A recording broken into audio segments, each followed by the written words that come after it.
present Jekaterina. And then I was thinking today what to say about Jekaterina. I was a little bit puzzled because Jekaterina, I think you can disagree, of course, but you are really a person orchestra, and so it's really lots of things which are important to tell you about you. I think one of the main things is that you are a researcher and lecturer in Vilnius Gediminas University and also in some other universities, and also that you are co-founder of Laimikis NGO, which is very active in many public and urbanism issues. I think it's also very important to mention that you are co-founder of Co-Urbanism, the platform for sharing ideas connected to urbanism and also, I don't know, about our life in city. Communities, yes, art, yeah. and so on. And we are very, very thankful for you that you are joining us today. It means that you took time from being somewhere in very important space and came here. So thank you very much, and please. Thank you, Dovile. Thank you, Ugne. And it's nice to meet you all who gathered today. It's fantastic news, actually, that during summertime you find your time also to join online events. So I will start speaking about the topic which was announced by Anthropos, and I think that it's super important what Anthropos is doing, building bridges between all kind of practitioners in the field and researchers in the field, and also delivering this academia knowledge to practical field and vice versa. So building the bridges is the most important thing at this moment, I think. So we are speaking today about, just wait a minute, I need to understand how to make a full screen. It's F4, I think, or F something. F5, yes? F5 maybe, yeah. Let's see. No, it doesn't work. But if you're okay, if you are okay with screen, if you see the screen properly, so we can maybe go with it. Is it okay? Do you see everything on screen? Fine. So we're speaking about moving from empowerment to advocacy, but actually to start with, when we speak about practicing action-based research, because it's exactly the field where the questions of empowerment and advocacy pop up and emerge. The main question is the question of language. So how do we describe our experience? What kind of vocabulary do we choose? And whom do we address the description? Anthropology, for its big part, it's about choosing the language and building the language based on some experience of some fields. So depending on how we answer, whom do we address the description, we will speak either about empowerment or advocacy, because the addresses in these cases are different. When we speak about empowerment, it's primarily that the addressee is community we work with. And when we speak about advocacy, the addressee mainly are power structures of power, all kinds of institutions. So here we have some kind of split, and anthropologists in their activities all the time, they're facing this challenge which comes from the language, because we try to combine many languages at the same time, speaking to our academic community, but also addressing issues, questions, and answers to the communities we work with, and also thinking about who is going to read our research or who is going to listen to our research. So this kind of cautious attitude and anxiety is the core of anthropological work. I think it's one of the main tensions we face each time we work with some community, some neighborhood, and so on, especially if it's small community and our bonds with this community become stronger and stronger. Sometimes we lose even our languages. There are lots of stories like that.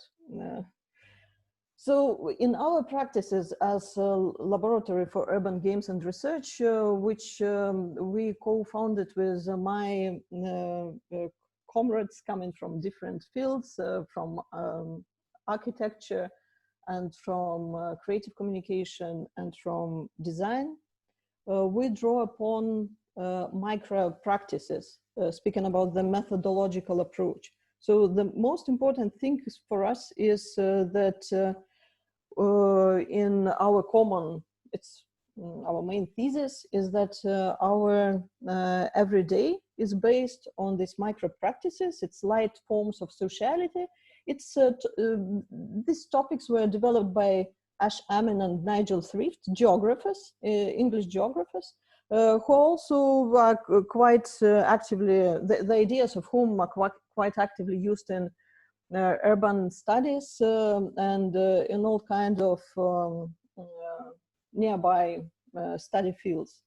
So what they're speaking about, it's they call and invite the researchers to focus on everyday micro connections. They say that sociality is based not on some how to say, blocks of attitudes or some kind of blocks of connections or some kind of configurations which already are conceptualized, but on all kind of small events and small contacts which even have no language to be described.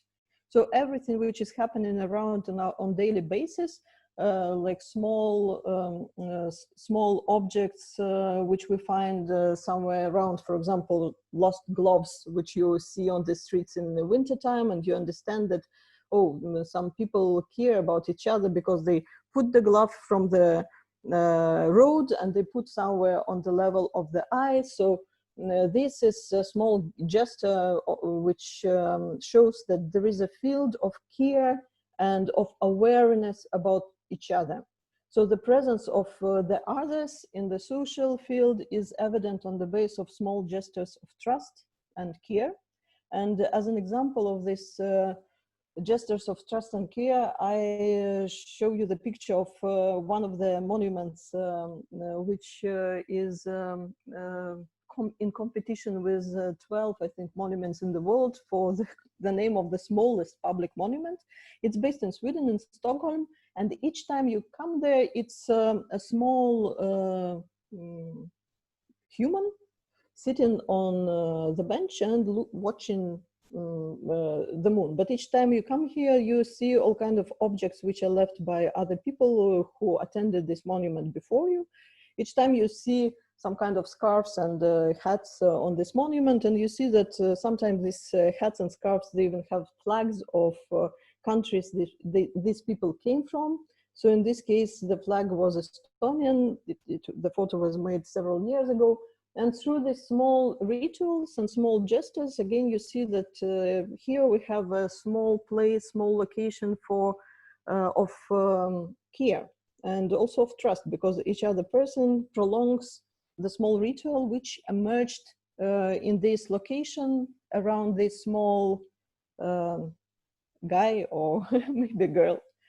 So it's a basic thing for us, developing all kinds of activities and also action-based research in public spaces.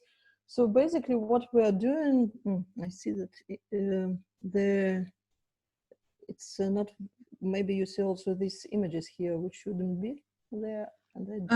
There is in your uppermost menu, there is the button which shows a slideshow, so you can click on that and it should it will be better for you just to follow. There is it's in the tool line file, edit, view, insert format, and slideshow. Okay. I'm just sorry for this technical pause. I can't see it. No, next to tools. Next to tools. Window? No, to the left-hand side or to the right-hand side. What is it? Slideshow. Yeah. Thank you so much. Yes. So I hope it will. Oh yes, fantastic. Thank you so much. Welcome. So what basically we describe for ourselves, what we're doing in working with all kind of public spaces, it's we create conditions for people to come together and to share their time, skills, and other resources. So to start generating social connections in the places which were not used actively before as social places, and the connections emerge between people which before that were not even known to each other. So I will return a little bit later to this situation which you see on the screen. It's one of the events which we had arranged 10 years ago. It's so bubble gatherings which took place in many Lithuanian cities at the same time, simultaneously, each second Monday in the public spaces which were underused. And the idea was so that by some creative activities, we will try to revitalize public spaces, watching how public spaces can be, can become and can work as social places for social meetings. And we were doing this on a regular basis, just inviting people to come together and to make so bubble together, and also to make it at the same time in many cities. But it's kind of the beginning for us to start thinking about empowerment of the communities and of the groups, but it was just the beginning.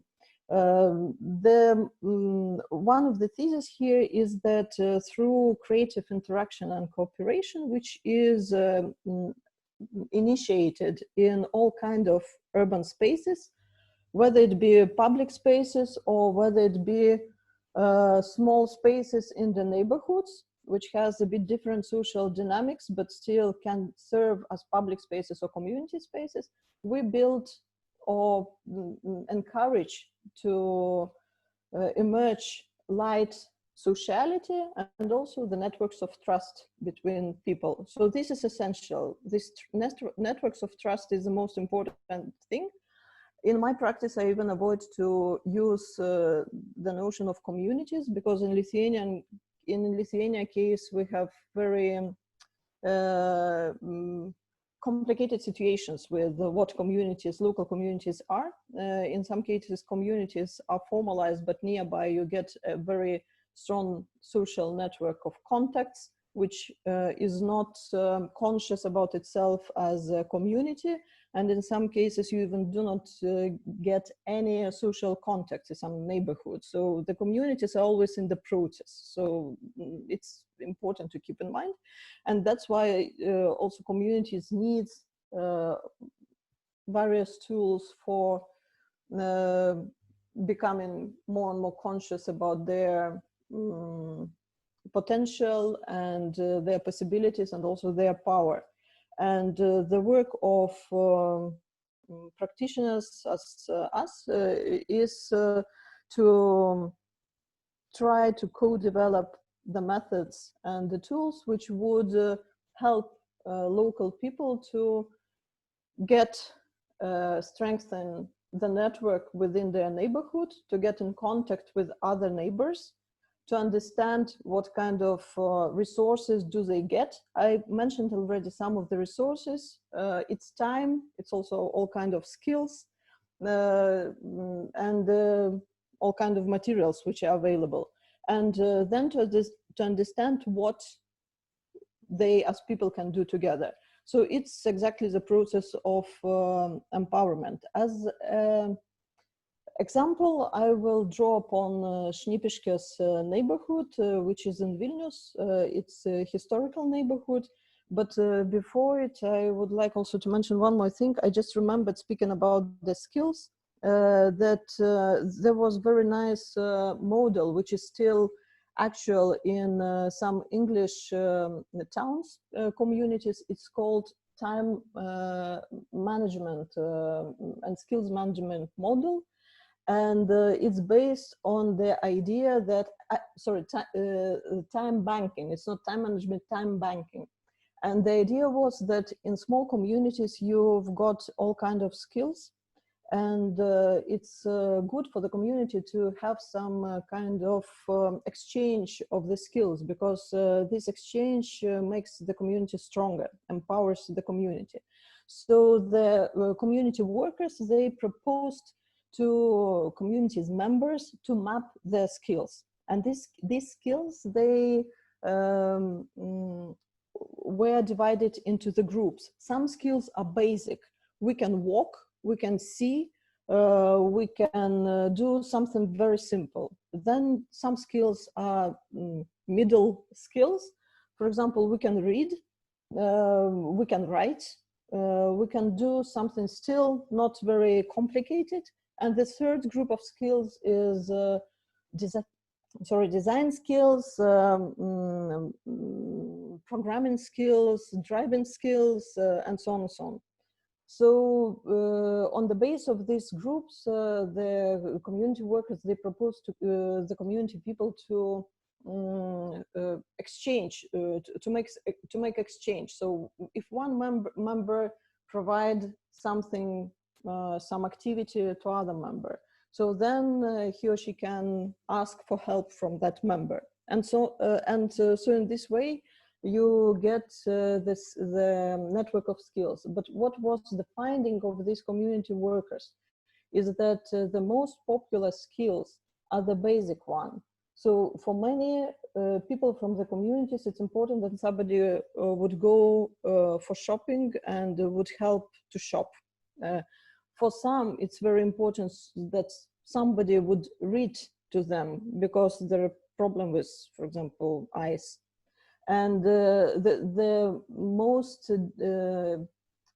how to say, complicated skills are not that important for the community life. But this finding also brought self-esteem for people who almost had nothing. And in the beginning of this activity, they told the community workers that they have nothing to share. They can just walk somewhere, or they can share their time. But our time and our basic skills are very important when we work with local communities. So that's very important to keep in mind when we speak about the community resources, that there is plenty of resources, and people of the neighborhood, they always have something to share, and you as a researcher just need to open up for them their own possibilities. So that's one of the steps towards the empowerment.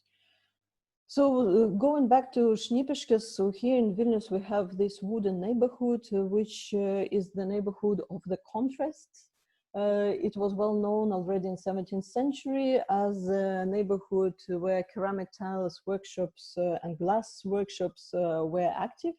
But nowadays this neighborhood has become neglected. Recently, it became the object for rapid redevelopment process. And as you see, this rapid redevelopment process brings more and more contrast to the neighborhood. And this contrast not only urban, not only visual, but of course also social. And you have got here completely different models of using the space usage.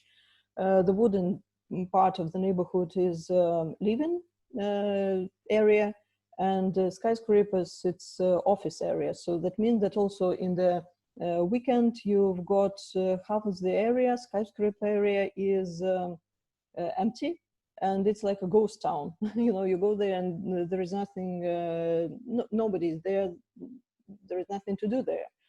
And just to provide you the feeling of the neighborhood, it was, these photos were made 5 years ago. Now things are changing there, but they also, of course, changing in favor of this redevelopment. What is nice about this neighborhood is that craftsmanship is still present there. So people are patching their objects, houses. You can still find this relation to the materiality of the neighborhood. It's also one of the important topics for urbanism, that we lose the sense of materiality in our cities. And when you come to the smaller districts, to the smaller neighborhoods, where there is a direct relation to the space around you have these forms of craftsmanship, direct participation of people in improving their surrounding. Okay, so when we came to this neighborhood, what we saw is that there is no community. People just know their neighbors. The houses were divided in Soviet time between 3-5 families. So you know your neighbors, but you do not know their neighbor not next to you, but the house after you. Just one house out from you. You do not know who is there. And there are some active people, but they even do not know each other in the neighborhood. So one of the most important thing when we speak about empowering the community is to set communication tools within their location, so that not only you as a researcher could get the information from the neighborhood, but that you would provide the channels and tools for people within community to share their information. Of course, nowadays, this communication happens in many cases online, but not only online, because we speak about aging communities. And that's why we use actively notice boards, just simple boards on the streets. We do usually spatial research to understand what are the flows of people within the neighborhood. So where are the most active points where you could put the board for people to share their information, all kind of notes.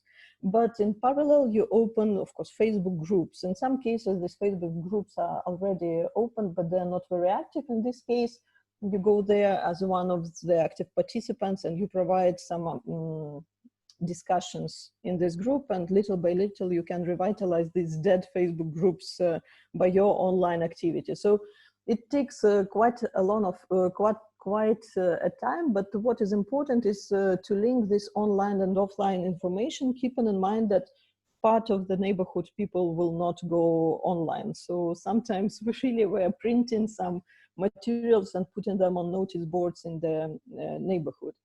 It's one thing. The other thing is to perform all kind of activities in the neighborhoods itself. I will show you some pictures later on in public spaces. Some neighborhoods lack public spaces, but our key is not to go door to door in the neighborhood, but instead to find some place where you can perform open activities so that other people could join, meet each other, start speaking to each other, and then develop some, start developing some networks and some contacts. We love this physical work in public spaces. We think that it's a very essential one when you want to generate this contact within the neighborhoods. And here you see the map of these neighborhoods, which emerged when we, in 2012, decided to start decorating the electric poles of the neighborhoods with the ceramic tiles, because the neighborhood was famous in 17th century for its ceramic workshops. So we were thinking, okay, this neighborhood is losing its identity because of this redevelopment. And also we want to get in touch with local people. So how to do it? So let's start some physical activity in public space, which would also contribute to the identity of the neighborhood. And day by day, we were sitting by these ceramic poles. And during the first days, we had already some contacts with ladies who were passing by and just stopping and asking what we're doing. Then, of course, local kids joined us, and then we got a contact to their parents. But in the end of the second week, we got a lady who came to us with a key from the garage, which was located in this neighborhood. Here in Lithuania, we have these Soviet garages. You see some garage here already. Unfortunately, this year, municipality removed all the garages, and it's also a part of the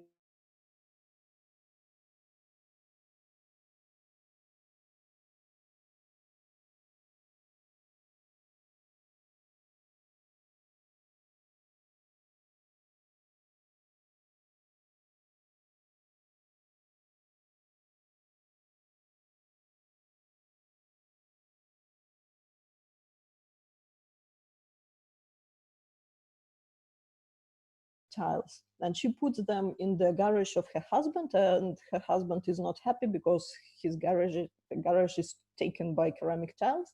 And she proposed us just to use her key to go to this garage from time to time and to get these ceramic tiles, because now she sees that her passion for ceramic tiles makes sense, that it could be used for the decoration of the neighborhood. It's also important insights for those who work with participatory methods. Participation is not only direct participation in your activities. For cultural workers, it's very important, you know, to measure how many people participated in your activities, at least formally. Sometimes they need to do that. But participation also can be indirect. So, for example, the ski, which was proposed to us, it's also huge participation and contribution to the activity. So that's very important. And also the comments of the ladies who were passing by and also telling us, commenting on these ceramic tiles and telling us some information about the neighborhood, it's also kind of participation. So we need just to understand that there are different levels of participation and be comfortable with that. Especially in Lithuania, people in not every region, people are eager directly to go and to participate immediately. It takes time, and we know that. So it's okay to acknowledge that participation can be indirect. So after some time, we understood that in the neighborhood we already have some kind of route of ceramic tiles. Of course, it is temporal route. It worked for 5-6 years, but now the electricity in the neighborhood is being renovated. So now we lost most of this ceramic route, but still locals, they were happy also to invite kids and us to decorate their houses. And there are some stone houses which are decorated with the ceramics, so it will never be gone. And what is also important, that we got the contact of local kids who were very, like a bunch of local kids who were very eager to join any activity in the neighborhood, because as we found, there is in many neighborhoods in Vilnius, there is this situation when kids are raised by their grandparents, not parents, because parents are somewhere abroad working abroad. So in Šnipiškės, it's exactly the case. There is quite a big number of families like that, and kids are just looked after by their grandparents, and it's kind of different dynamics of their education, gaining some kind of skills and socialization. So in these cases, kids are searching for activities which are happening nearby by themselves. And little by little, we understood that, okay, now there is a companion of people who know each other and they know us. But despite the activities, cultural activities, which started popping up in the neighborhoods and which brought some positive vibe to the place, and which was helpful to change the image of the neighborhood, despite that, we're losing the neighborhood anyway. So each year we've got several wooden houses demolished in the neighborhood, and it's despite the community is, we can already speak about some community network, or at least network, and also it gets its voice little by little, and there is understanding which become more and more clear how community wants to see the neighborhood, that it could be pedestrian area, but with the cars for the locals, of course, to go to their yards. But still it could be open area, community is going for that, but with the respect to the historical background of the place. Despite that, we get more and more houses being demolished, and in this case we started thinking that we need kind of actively used archive for this neighborhood to promote the heritage of the neighborhood, and also to show the value of this neighborhood publicly. Also, what was very inspiring for us that local people, for example, Asta Nazarovina, whom you see on the screen, local people started providing their own excursions in the neighborhoods when they saw that the neighborhood makes a value, that it becomes interesting for people to come and to go through the passage of these ceramic tiles. They understood that they have so many stories to share. And also this kind of informal guides, informal excursions, it's very interesting phenomenon because of the narration which is provided there. It's usually a mix of historical data and historical information, but also local stories, all kind of local anecdotes. And so locals, they started making these excursions, and in case when some people from abroad are coming to Šnipiškės, so then we provide some translation for the stories of locals. So new activities are emerging then in the neighborhood in this case. But so our next thinking was that we need this actively used archive for rapidly changing neighborhood, and we need somehow to document this changing materiality of the neighborhood. And with archives, the usual problem is that they are used only on special occasions, they're used only by specialists, and we were thinking that if we want to show the value of the neighborhood and helping to preserve it to the people who are living there, we need a form of game maybe which could be used actively on the daily basis but by various groups of people. So we developed this game Urbingo, which is a matrix for collecting stories and images of the changing neighborhood. Each time when you are developing anthropological research, you develop also a matrix of how you organize the materials of your research, right? So usually it's a very academic form of arranging your photo data, video data, also notes, and so on and so on. But it's very interesting to experiment with the forms of arranging the data that you accumulate during your research. So it's interesting also to find the forms which could be interactively used by other people. And from that use, you also can get a lot of insights. So this Urbingo, it's basically it's photo cards of these material objects of the neighborhoods, but also some descriptions which are coming from local people, stories which are coming from local people about the neighborhood. And in this way, we try to promote these local stories and local view upon the neighborhood out of the neighborhood. And for us, it was pure experiment because in the beginning of it was made in 2014, I think. We were not aware of how popular it will become, but it appears that in our cities now there is a huge demand of knowing more, learning more about the places we're living. So you can see it in many cities. In Kaunas, for example, so it's also huge, also because of Kaunas 2022, but this eager to know more about the surrounding, it's always there. And we asked people just to share also the objects they think which are, that could be valuable for this game. But also speaking about this kind of games, it's also, of course, the insight of from visual anthropology, which was inspiring for us. It's about visual fields. So in our daily life, we have this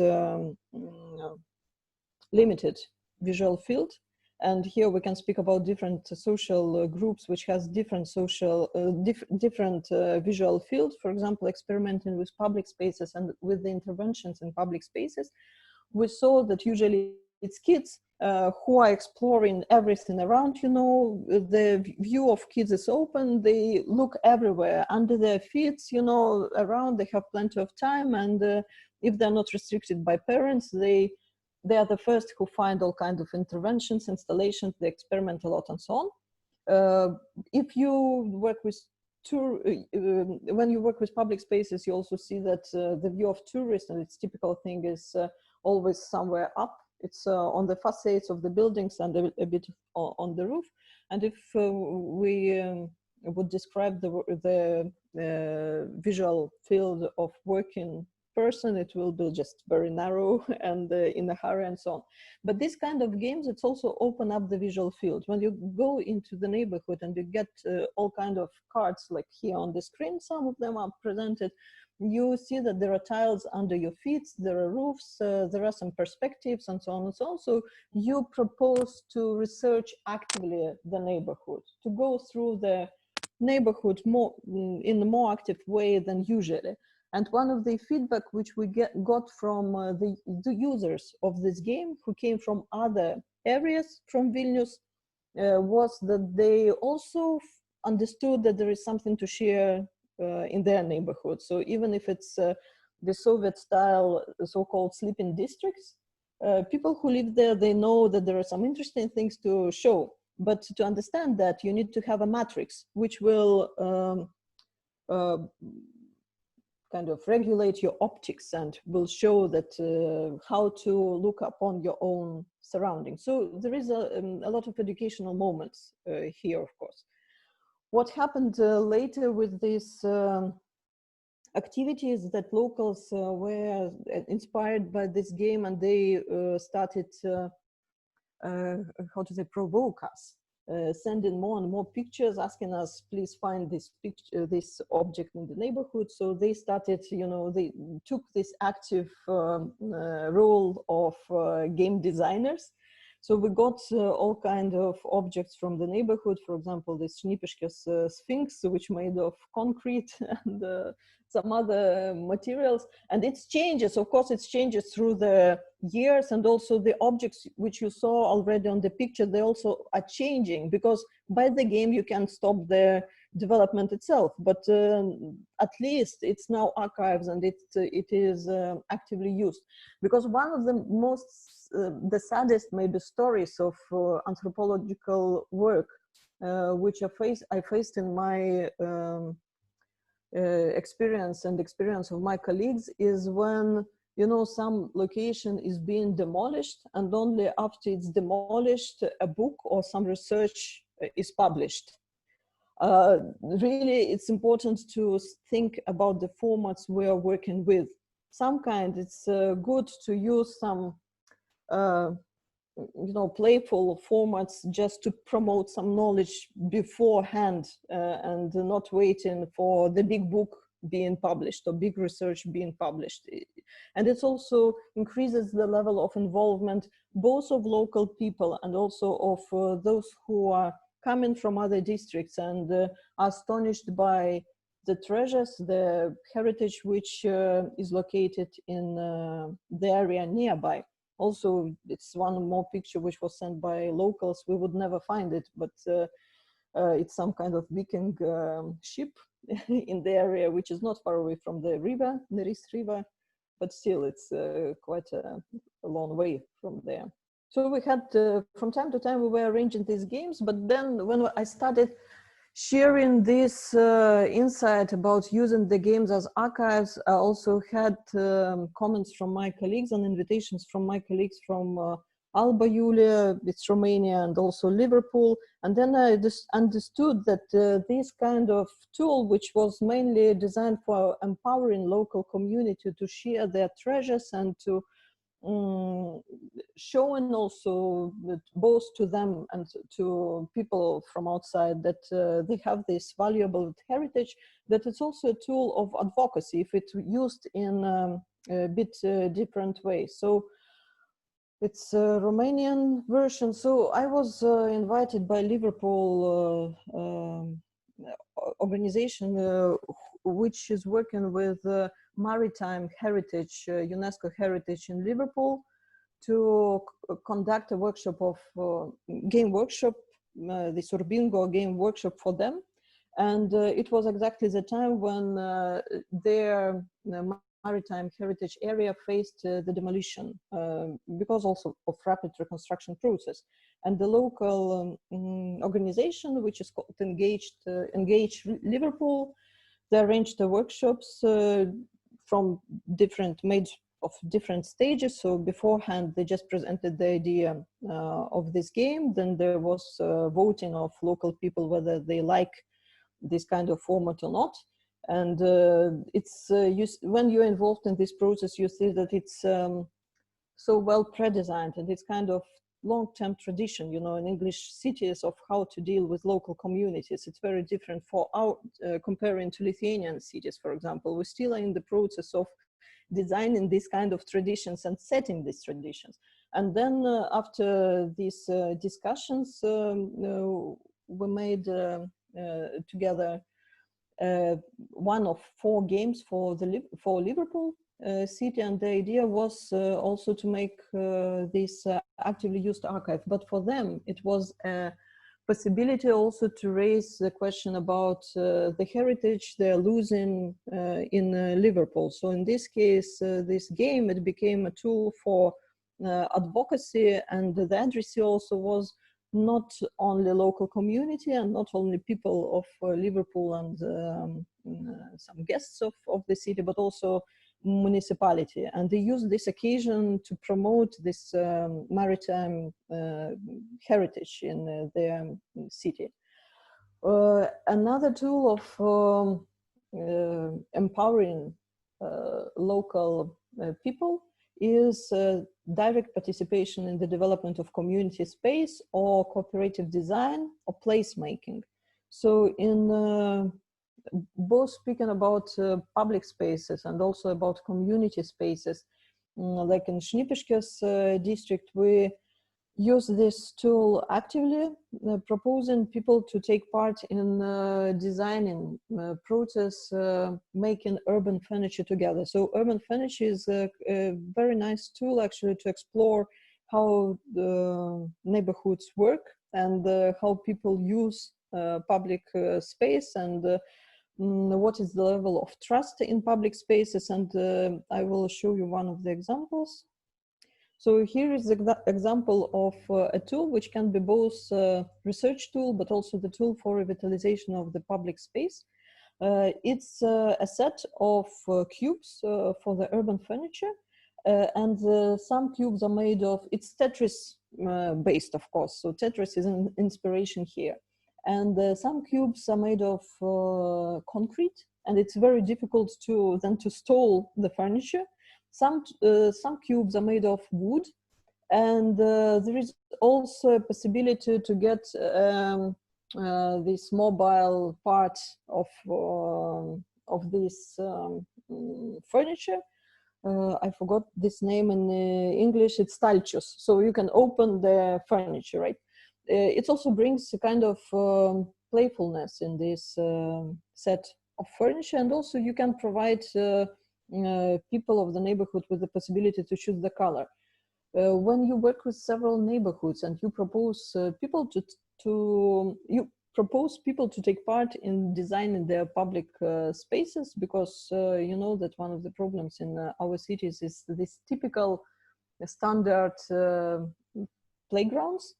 And in many places, local communities, local people, active people, they're not very happy to have the same set in each place. They also say that for kids, it's the same scenario. So you get from one place to another, and your kid who is growing, he or she gets the same scenario to play, and it's very dull to kids.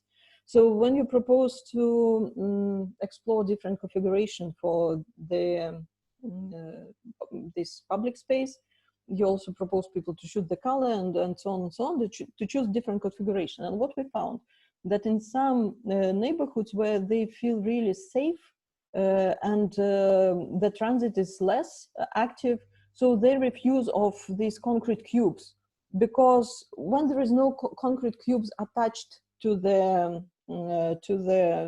like you see here, right? When there is no concrete cube attached to the furniture, it's very easy to, you know, to be put anywhere. And then you can really play the Tetris. You can, you know, rearrange the furniture, and it's fun to use it. When you feel completely safe in your neighborhood, you also choose the drawer, this mobile part of the furniture, also to put something there.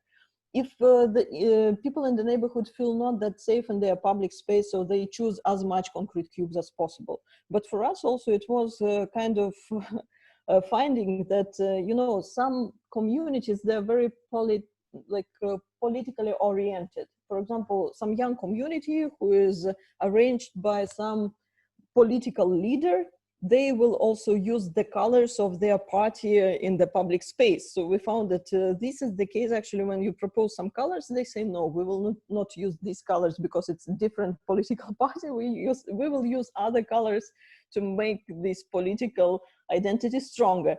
I would never think about that priorly before I started working with this urban furniture. So in this neighborhood of Šnipiškės, we also proposed people to take part in these kind of workshops, and they agreed because there were several places which were underused. It was governmental, even not a plot, but ground. And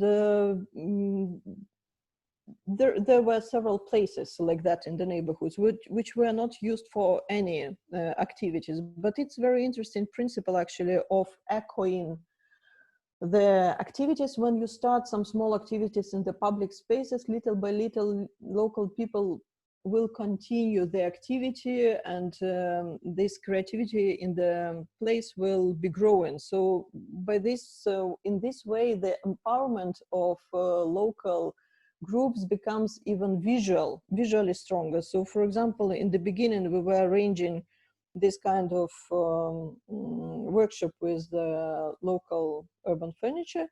And then just in a month, some local active people, they installed the sewers for the swings for the neighborhoods, and also some sports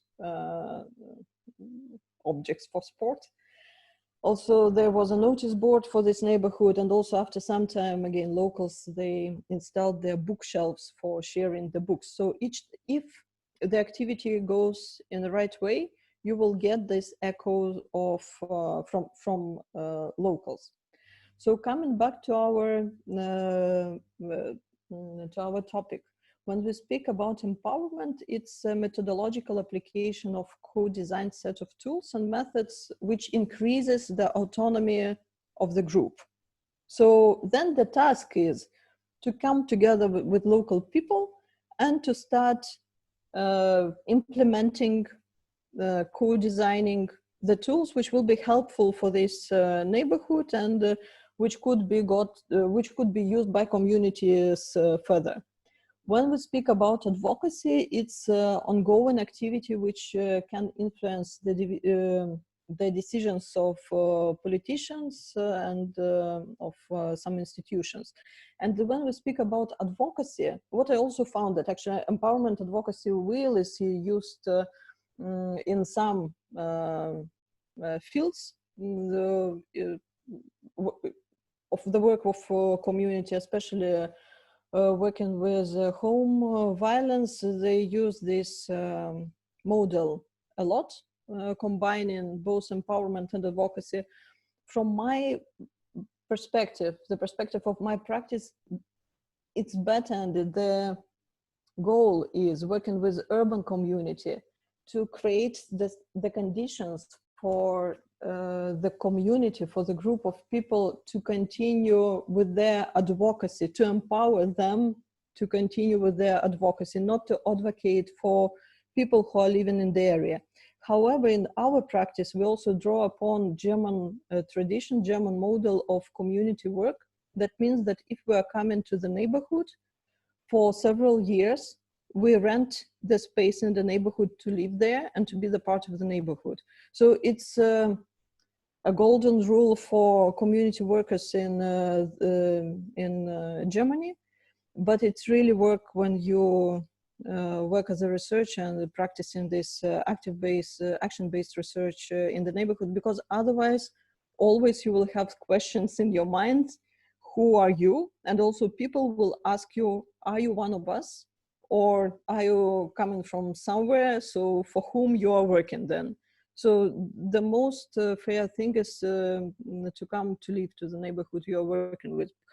However, again, it raises a lot of psychological then questions for the researchers. And also when you work with small communities and small neighborhoods, you understand that sometimes you're stuck there. So you start working for 2 years, then your research becomes 4 years and 5 years, and then you understand that half of your life is going in this neighborhood you started working with. So it's quite typical thing actually for those people who are working with this action-based activities, action-based research in the neighborhoods.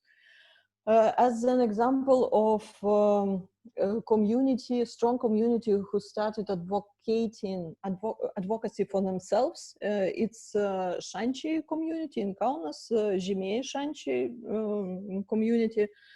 The leaders there are also local people, local dwellers, and the transition there is very interesting. They started from promoting community creativity in, again, public spaces in the neighborhood. So spatial approach is super important when we speak about the communities. There is no community without space if we speak about this neighborhood communities. They need some place to gather.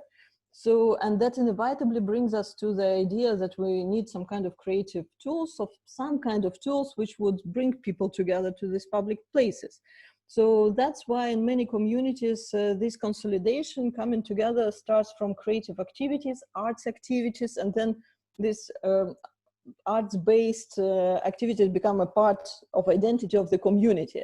And it brings also this insight that in many communities, we have different configurations actually of skills. For example, in Šančiai, and upon this, the dynamic of the development of the community and also the dynamics of the work with the community can differ a lot. In case of Šančiai, they have got a lot of musicians there actually and singers. So one of their creative activity was Šančiai opera, when they created an opera during a year, actually during summer school, and then during a year they polished this creation and then perform it during Christmas. So starting from this creative works, cooperations, also mentioning their parade, community parade, which is called Year Cheer, Kėdė. I will show you, those who read in Lithuanian can go into description how community present themselves and how they also present the need of coming together and to use this chair. So several years ago, they announced this parade, inviting everyone from Šančiai to take part in it. And it appeared that also business comes together with which is located in this area, and they also take active part in this event, also gifting the bus to the community, which was actively used later on. And all kind of schools and the kindergartens also joined this kind of events, and all kind of industries, but also libraries and so on and so on. So everyone actually comes together to perform some parade in the neighborhood. But starting from this consolidation, also it's makes community stronger when it comes to negotiation of some infrastructural projects. And in Kaunas, there is a big tension between the Šančiai community and municipality, which in this process of negotiations ignores the position of community. So I even do not know if we can use the term of negotiations. The community try to present their position and their arguments, and also bring in experts together with them, and while the municipality doesn't listen to them. But what was fascinating for me, it's this ongoing transition from creativity to strong position of the community. So this community really made this transition happen. In many communities, this transition stuck, and it stuck also because of variety of interests within the community. For example, in Šnipiškės, At this moment, we have already very different trajectories of interests coexisting together, and all these people are part of all these trajectories, and people which present them are part of Šnipiškių community, and it becomes more and more difficult then to structure the vision of the neighborhood. So it's one of the events in Shanxi. So they have got cabbage field. It's also typical situation that you have in the beginning you have some unused place, and then because of the activities within the community, within the neighborhood, you get some developed place which becomes the identity of the space, and which also is important for community to come together and to discuss some things. Also, it's important to mention one more thing. Some of my examples, they were directly linked to Faro Convention. It's which promotes the value of cultural heritage for society, and which guarantees or speaks about the right to access and participate in protecting and revitalizing cultural heritage for communities.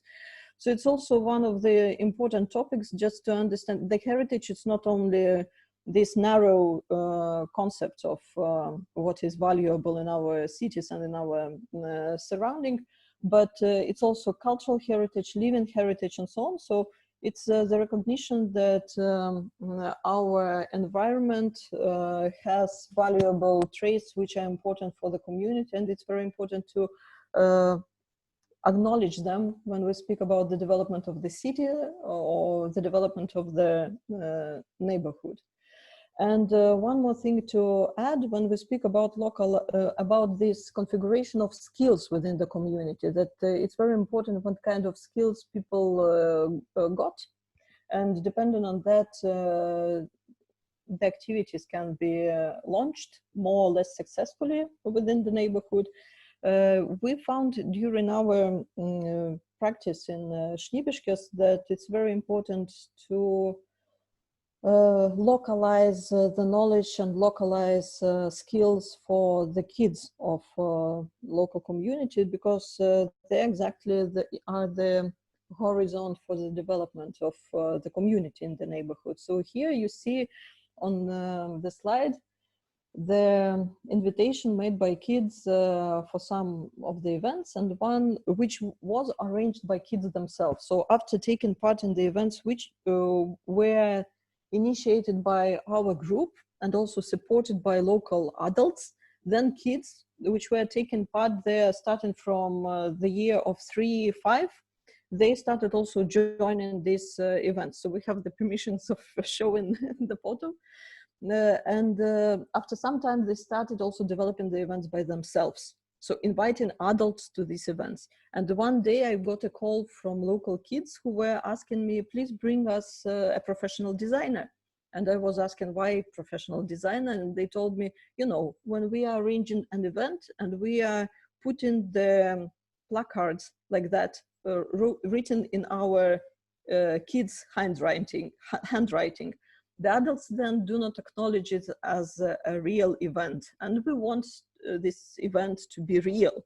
So that's why they asked for the designer. For me, it was an insight that it's important to bring skills by the demand of local kids to make the community stronger. So the role of informal education within the community is super important if we want at some point to get a configuration of skills of local people who would be able to really negotiate their position within the development of the city. And one more thing for the end, like postscriptum, you know, Chuck Norris in his, not Chuck Norris, but Jackie Chan, I think, in his films, he also, in the end of his films, he put the failures of some episodes. So we have also our failures, you know. Speaking about empowerment and advocacy. So I mentioned in the beginning of my lecture these So Bubble events, which were taking part for 10 years in more than 23 cities in Lithuania and abroad.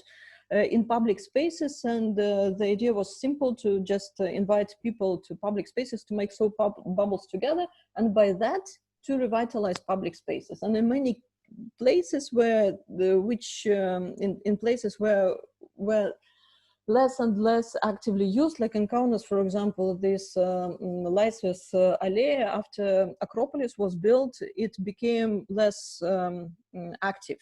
And it was a headache for people. And when we proposed just to pick some place to make soap bubbles, so in Kaunas, this place was picked. In some other cities, other places were picked where people wanted to meet and to make the soap bubbles. And we were thinking that by providing this kind of tools, soap bubbles for local communities, local people, just to use them and to making these periodical events, we're also opening up the eyes of the municipalities to understand what people need actually in public spaces, because little by little we saw that people start experimenting with public spaces. For example, in Laisvės alėja, they started bringing sofas in public space, so prolonging the event. So it was separate events, sofa evenings. I think youngsters were bringing sofa and making music events and so on and so on. So making places more and more informal. And in many cities, for example, Šiauliai, the places where people were meeting, because we were proposing to pick the place which is underused, but which is comfortable to meet for people. So in many cities, the places which were picked were green spaces actually. And what we were hoping is that municipalities are understanding that, oh, there is a value of these places. Let's develop them in cautious way, together with these people who are using massively these places and so on, involving them into the decision-making process. But when you do not articulate some insights which are coming up from the event and about the public spaces, then you can't be sure that municipality workers or some people who are writing the projects for the cities, that they are very aware of what is going on actually in the city. So that's why also this advocacy, it's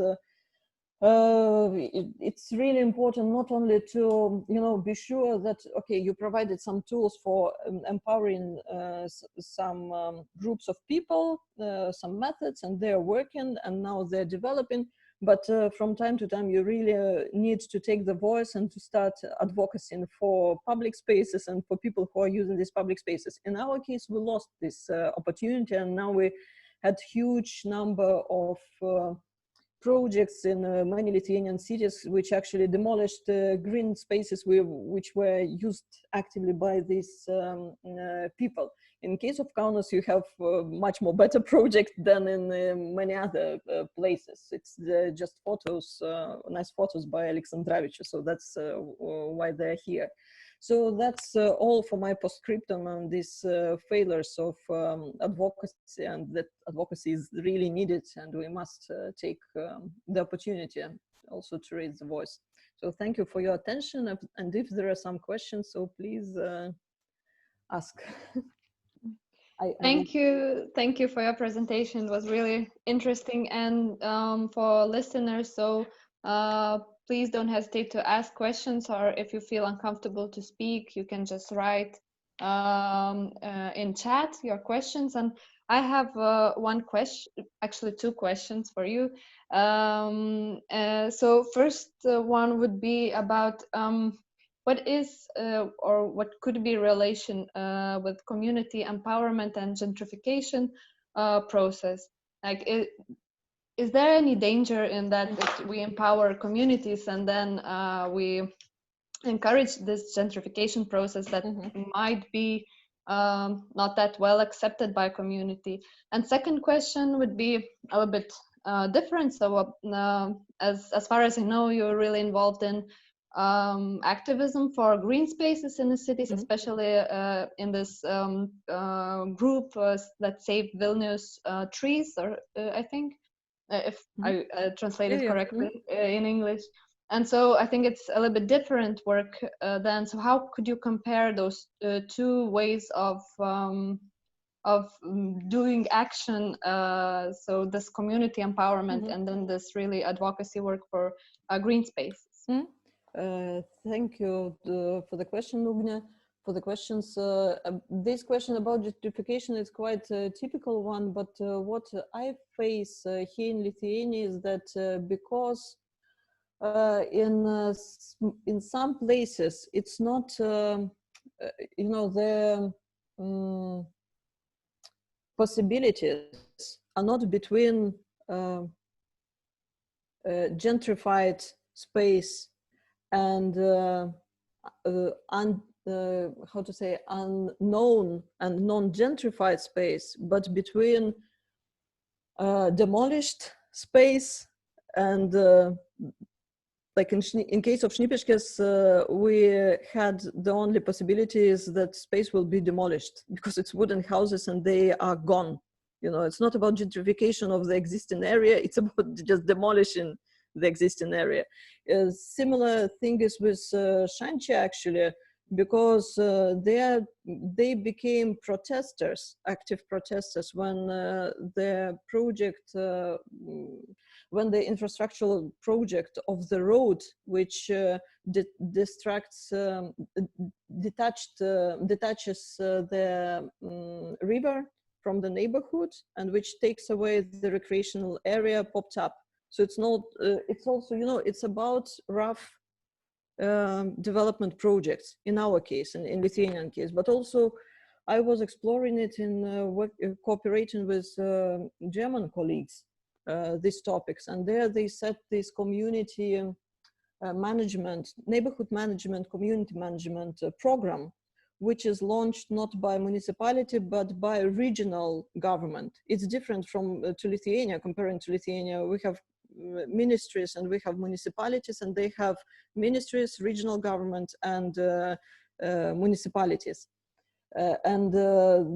This middle government, they launched the program to fight gentrification. So community work and advocacy for community was the way to fight gentrification, which was already on its way. And it wasn't, again, about demolishing the buildings, it was about bringing new you know, new standards of life to the neighborhood in, you know, in very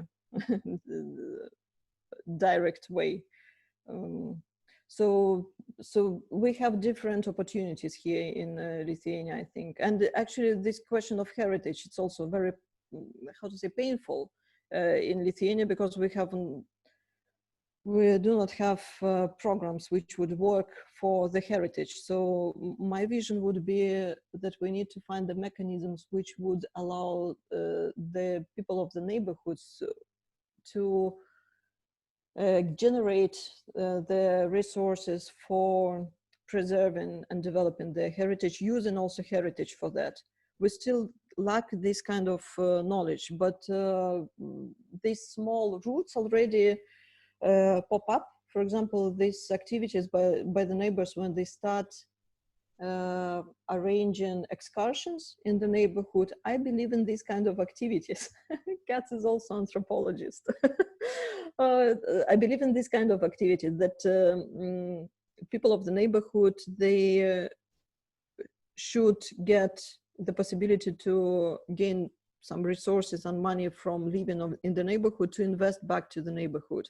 And we were starting even mapping the skills and resources in the neighborhood of Šnipiškės to understand who can contribute to financial accumulation for the neighborhood to start investing into the raising the wooden houses.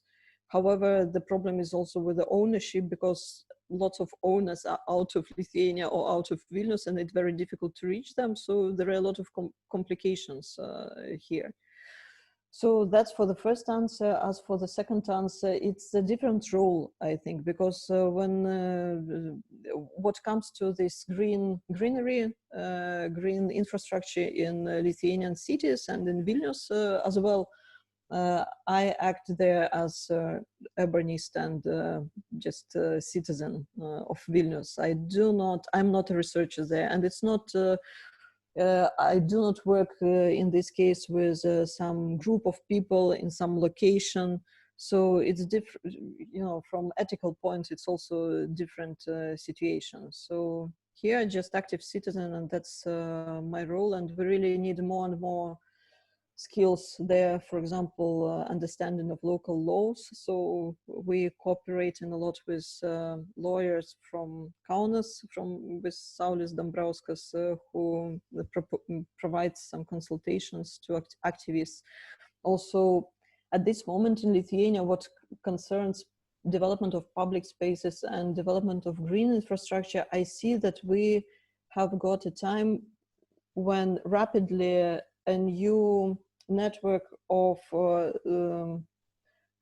experts from different fields is coming together, and it's growing in quite rapidly. But of course, big money and big projects, they're more rapid than us. But I think that it's pity that it started only when the threat popped up. But it's very usual also that, as they say, in some cases, local communities, they pop up under the threat of being built or being redeveloped by some huge project. So that's how people find each other. They come to some public presentation of the project. They see the same threat, and then they come together as a temporal community.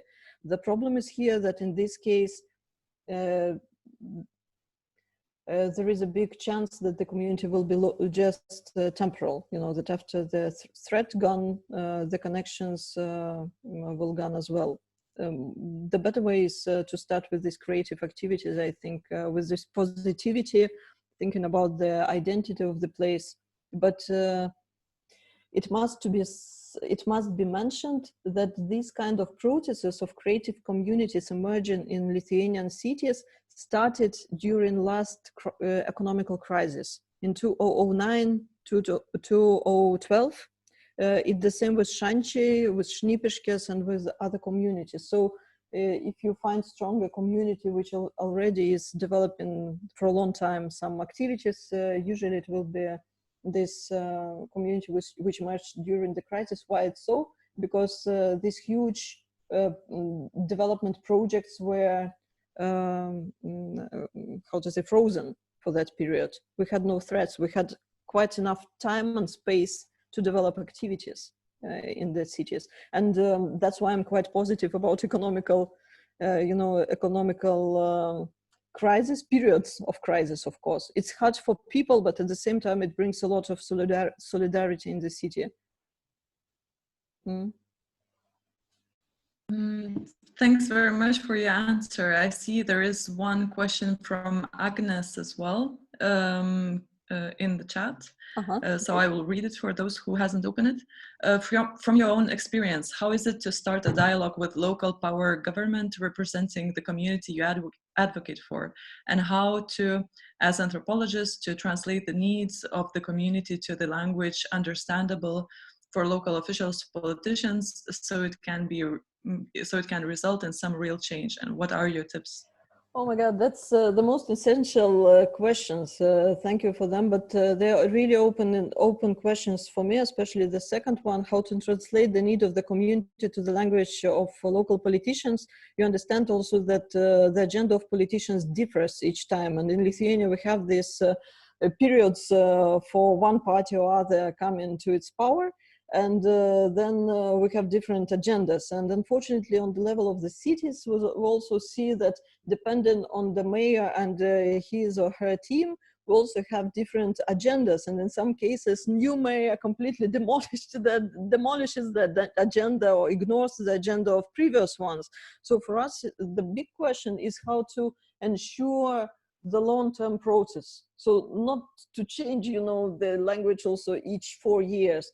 And in many cases, unfortunately, when you address the problems to politicians, you need to get this, key to politicians' populism also to, because it's not the language of arguments, I think. But in many cases, speaking to politicians, it's also the language of persuading and showing how to be nice to your electorate through some actions, positive actions in the city, unfortunately. And actually, I also was thinking that in many cases, we are speaking as researchers about communities and neighborhood, that we are focusing on them, but actually, each time I'm thinking that it would be so nice actually to start analyzing municipalities as kind of communities, because there are also long-term relations, and also they get all kind of challenges they go through. But it's very rare. Maybe somebody of you know this kind of researchers in Lithuania at least, or somewhere around, which focuses especially on municipality workers collective as a kind of community, because it's also interesting to understand their rituals and to see what how do they describe their relation to the city and to the communities. Because in many cases when we start advocating for the communities, we come up with harsh language. We already come in some opposition to what is going on in the city, and that's a key to the failure.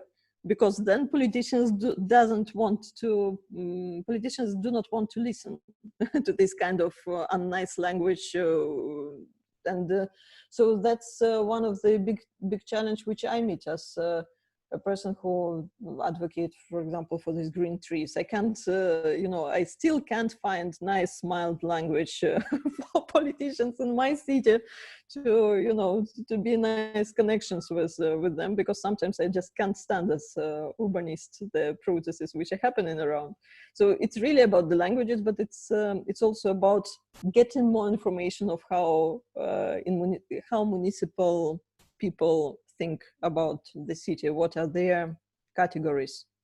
So kind of Barrios-based research, but not on academia, but about municipality. Please tell me if there are some researches like that.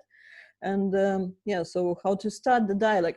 So the starting points are very different of how to start the dialogue. You can use various occasions. You can be proactive also here. In some cases, municipalities go through, or local governments go through some international projects in which the empowerment of the communities is one of the must, and in this case, they come themselves to the researchers and to the activists to invite them into the project. And that's a good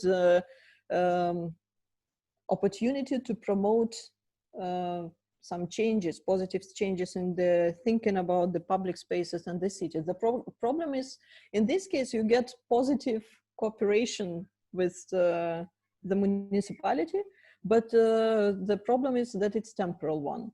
So how to make it long term? It's important also to focus on some kind of programs for the cities and some strategic documents for the cities. It's possible, at least in the Nordic cities, they have this kind of thing like strategic vision for some aspects of the development of the cities, which come also with very practical recommendations of what should be done in steps. So it's very realistic. It's not like announcing some vision, which is very abstract, and then doing nothing about it, which is quite typical for our context, unfortunately. But in Lithuania, they're not that, I do not see that there is much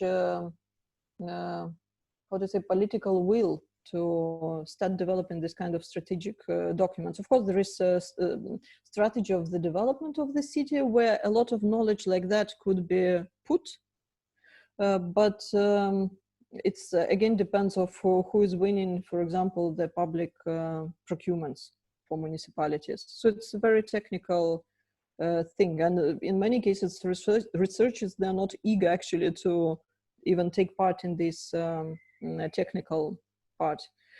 So another thing, I think it's small projects which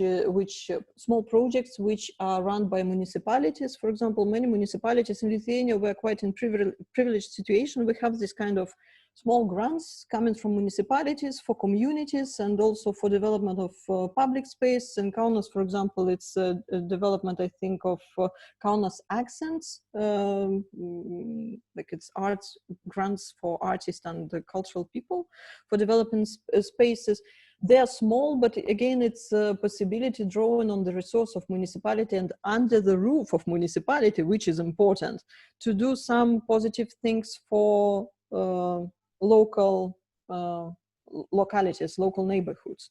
with the involvement of the community, and through this establish the dialogue. However, for some communities, it's very principled. For example, if there is no solution for that road project, as in Shanxi, so then local communities, they refuse to take grants, other grants from municipality. But here we also should understand what I at least found, that municipality is not a solid body. It's schizophrenic in itself, like many governmental bodies. And usually, at least in Vilnius, we have many cases when you see that different departments are not communicating to each other even. So their agenda is very different. So they just have it and they do what they need without seeing what is going around. So maybe it's a hack to use municipal resource and establish good, good opportunity, like good relations to at least some of the departments of municipality. And the biggest tension at this moment for Lithuanian cities is coming from development part, from the development departments, while culture is very soft and it's very friendly according to the communities of the city. So it's it's again, we come back to this question whether there are some researchers about what is municipality, how do they act, and what are the rituals of them, just to understand their thinking. It would be easier then to understand what should be the most effective strategy for ourselves. I was thinking that one of the things that would have been proposed by our late professor Cristian Giordano would be the research about informality in governmental structures, and that would help understand the municipal mechanisms as well. But given that we are running short with this part of today's, and we have to take a tiny technical break for something like 10 minutes, I would urge us all to stay with the ideas of questions of empowerment as well as governance. And I think the question about the development and neoliberal agendas and how they are some of the mechanisms that activism is addressing and has to address in now our times can be the question that we are going to come back to in the later part of this, in the next session, together with Roberto Barrios and Kristina Jonutytė. So I would ask all of the participants to take a break along with us, and thank you so much, Jekaterina, for your wonderful presentation, and thank you so much for the questions, both to Ugne and Agnes. It's really nice, like it kind of feels like an introduction to the next session, and I'm going to see you in a bit.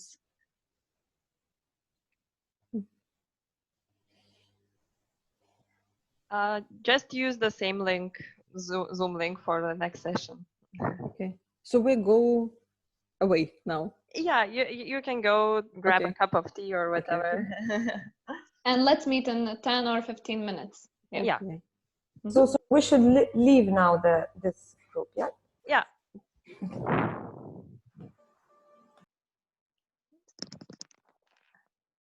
Aš kažką čia sakiau, bet nesvarbu. Sakiau, kad priklauso nuo tavęs, bet... Tai gerai, tai išsijungsiu, o paskui tu įjungsi viską iš naujo, ar ne? Jo, visus prijungsiu tada, kaip prisijungs. Ai, bet tada nebus... Ai, tu dabar visus tiesiog išmesi. Dabar visi išeidinėja, aš tiesiog irgi turbūt atsijungsiu, kas liks, tas liks, o paskui prijungsiu. Tiesiog net jungiu šitos sesijos, kad būtų vienas įrašas. Gerai, aš einu pašiaut katinų.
Labą dieną, Kristina. Mes dar truputėlį pertrauką, tai to žmonės pradės rinktis. Ja, sveiki, girdit mane? Puikiai. Gerai, skolintas kompiuteris, tai čia žiūriu, ar veikia viskas. Viskas veikia, atrodo. Gerai, tuoj aš tada pradingsiu porai minučių ir... Aha. Ja.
Ugne, pas tave šuo loja?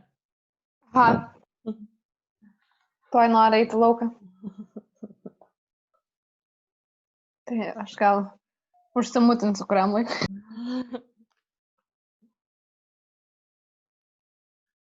Roberto jungiasi.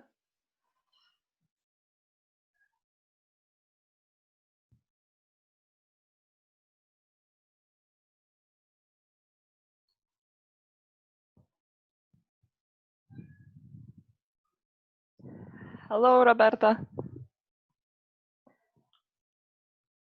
We are having a short break. People are coming back.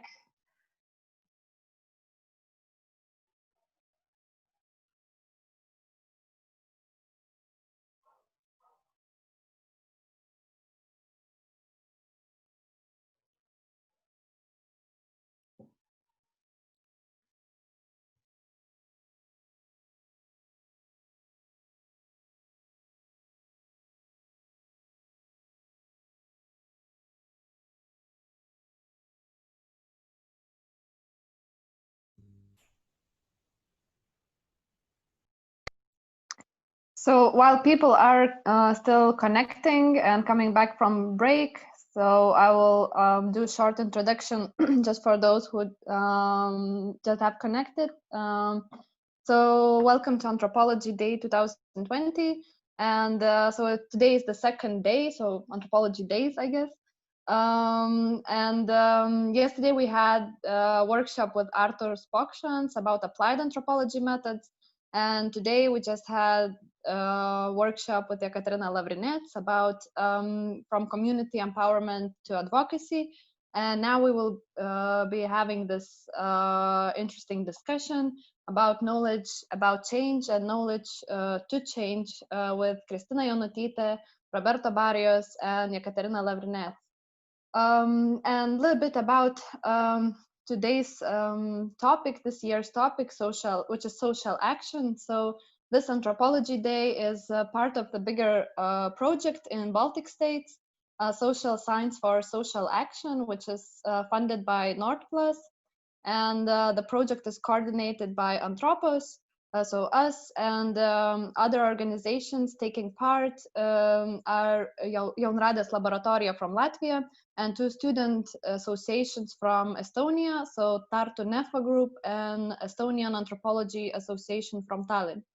And so we met all last year in Kaunas to engage in discussion around good practices and how can we apply our knowledge and apply anthropology, whether it would be applied, public, or any other anthropology. And so the goal was to see where is anthropologists or any other social humanities scholars place outside academia.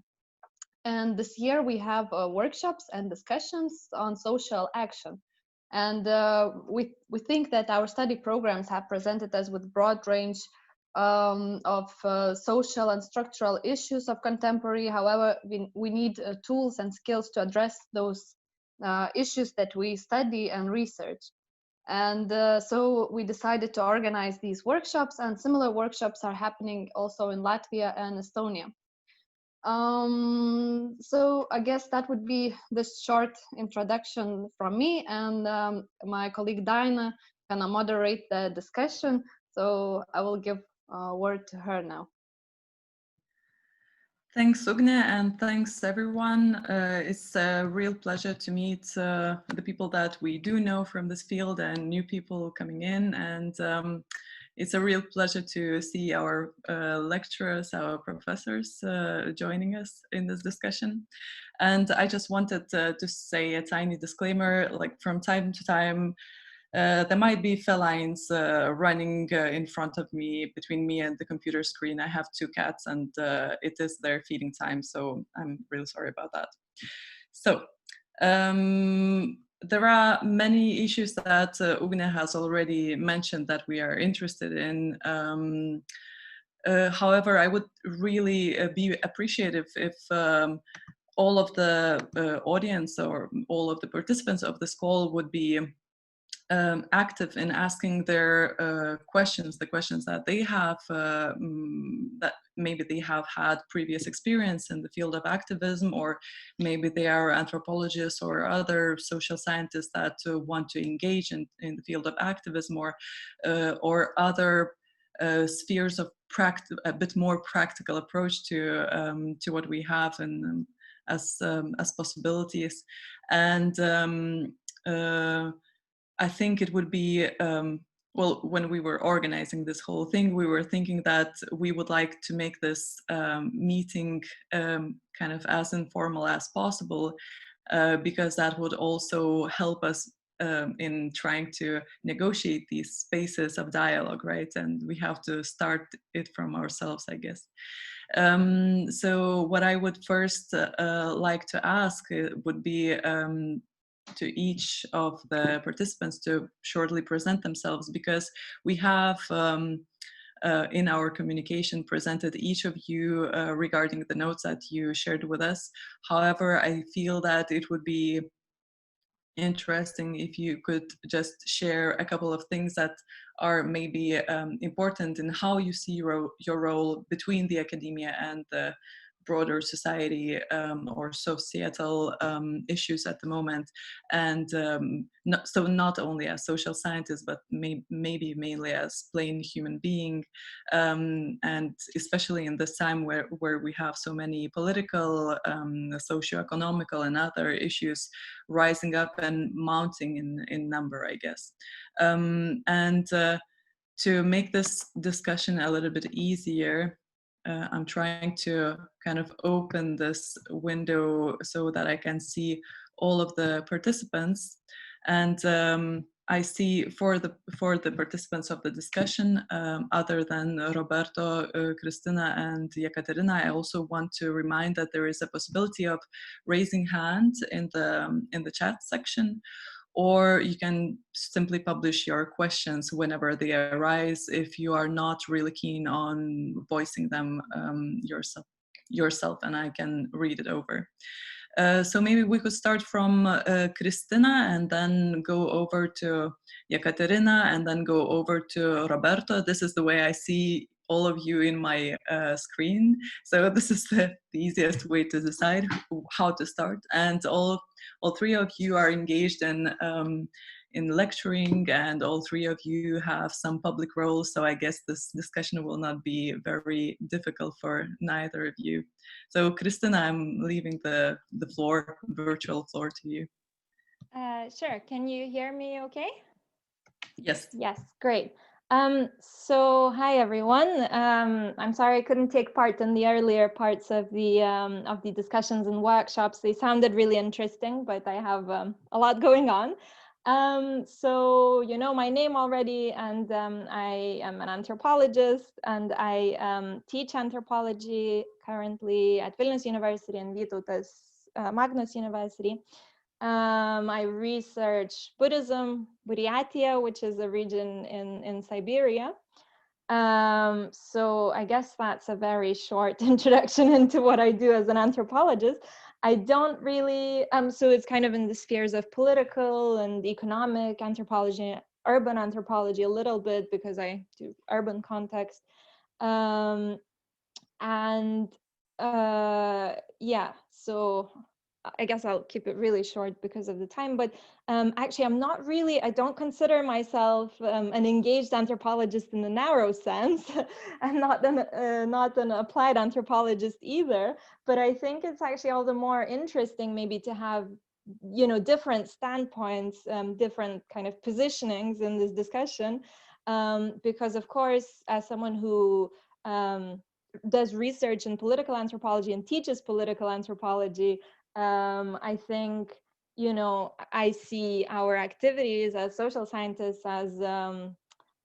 as political in the broader sense. So I think even teaching anthropology and trying to contribute to broader discussions, whether in the media or in, you know, any sort of public setting, I think that's kind of a responsibility that we have as citizens and as persons. So, I mean, I'm trying to do a little bit of that here and there, as much as my, you know, time and consciousness allows. But yeah, I guess we'll return to things in more detail in a bit, yeah? So one by one, right? Yeah, thank you, Kristina, for starting that line. My name is Jekaterina, and I'm urban researcher with background in the philosophy. And when you study philosophy and you go deep into these beautiful constructions, then the problem of language pops up. You start fighting with the question how to link these beautiful theoretical constructions to the life which is ongoing around. And that's why narratives, all kind of narratives, subjective narratives, also narratives of the groups, narratives about the places has become an object of my consideration. And little by little, I migrated into the field of urban studies, which is interdisciplinary. And because in my practice, I apply art-based research methods, so I cooperate with a great joy with people coming from different areas, and this methodology, arts-based research methods, they brought me into some provided me some wider experience cooperating with various people in the neighborhoods and in public spaces and in various cities and in countries and so on. So that's maybe all for I also actually speaking about academy. I really believe that for recent years, academy is really question in itself, and many subjects and many disciplines, they can't be taught in academy in typical academic way. And urban studies is exactly a field which makes me really believe that knowledge can be gained outside academia and must be gained outside the walls of the university. So usually bring my students outside the university to public spaces, and through experimenting with public spaces, I hope that they get new knowledge and even bring some change, positive changes to the city.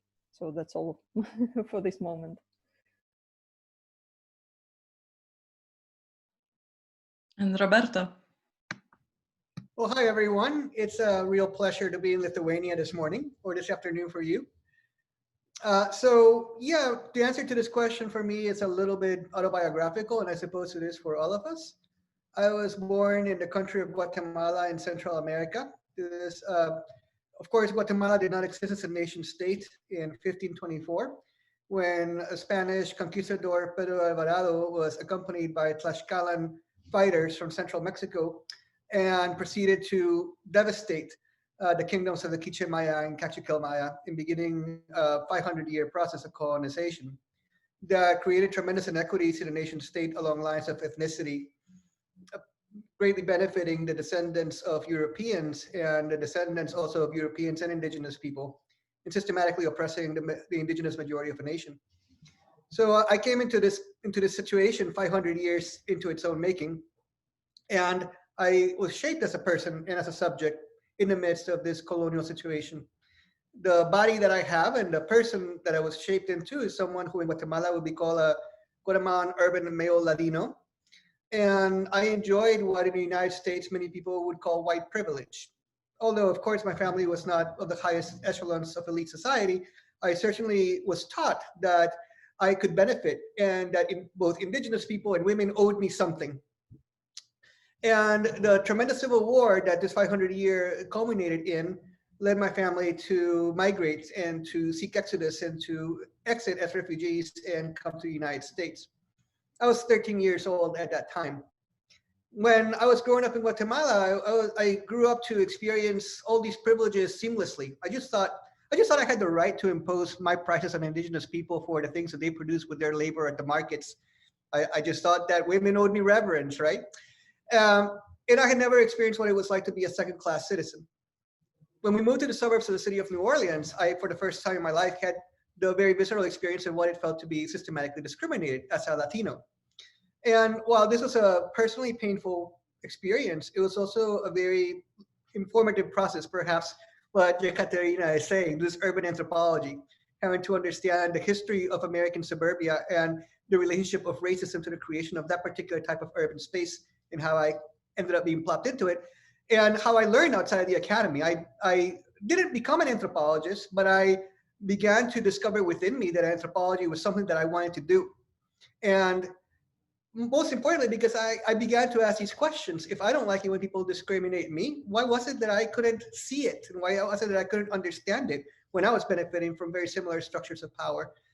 And why is it that we come to naturalize and justify these particular structures of society that end up creating horrible things like violence, like civil war, like structural racism that had led me and my family to migrate? At that time, I didn't know that there was this field called sociocultural anthropology that would give me the tools to understand why we make certain kinds of societies. For example, we can look at the United States today, and most of you are asking, why in the hell are Americans doing the things that they're doing to themselves, right? Why can't America be otherwise? And there is a discipline called anthropology that helps us understand why the America that we're living in right now is, and why we're not living in another, but it also gives us a possibility to try to begin to figure out and to have conversations on how we can make it another America. So I chose anthropology as a field of study. as first and foremost, a process of ethical self-formation. I was not satisfied with who I was. I wanted to be otherwise. I'm not saying I've been successful in doing it, but for me, anthropology, again, it's a very personal process of ethical self-formation. And to me, that is fundamental to the transformative power of anthropology and of the application of anthropology. In the United States today, more and more students consider education to be instrumental, or they assess the value of their education in instrumentalist terms. How will this job, well, how will this education, how will this degree get me a job, a career? And I really think that given that we're facing severe challenges of anthropogenic climate change, of pandemics, of severe inequity around the world, of racism, of xenophobia, we have to begin to understand that the purpose of education, getting a job is secondary, and you will get jobs if you study and if you work hard. You will develop the skills that people will pay money for. The World Bank, I tell my students, the World Bank will pay you $80,000 to write a research paper for them. So if you learn how to write research papers really well and write really well, you will get a good paying job in Washington, D.C. That should not be the objective of education.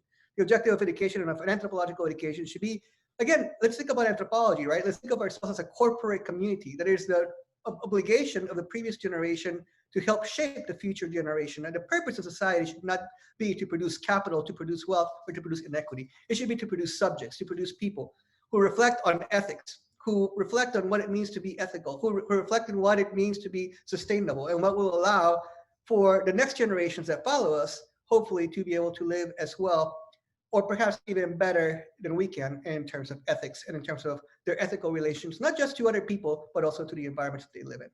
So that's the beginning. So whenever I teach, I see that as first and foremost the most important thing that I do in terms of this social obligation to help, not necessarily shape, because it's not about the power that I have over students to shape them, but help them create contexts where they themselves can devise their own forms of ethics and reflect on the wealth of anthropological information that we have that will help them make their own decisions by which they will live and die about how to be ethical in this world. In addition to that, I also work in a lot of more traditional applied anthropology projects outside of the academia, but I think I already took up enough time, and maybe we can talk about them as the conversation moves on. Thank you to all three of you for your short introductions, and I think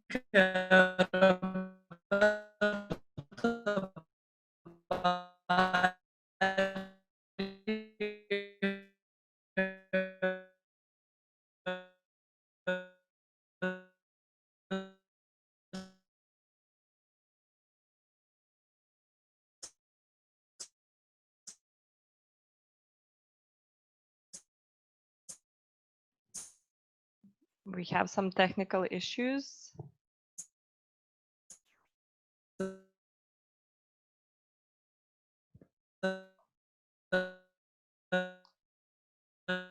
Maybe Dinah can turn off the video. Oh.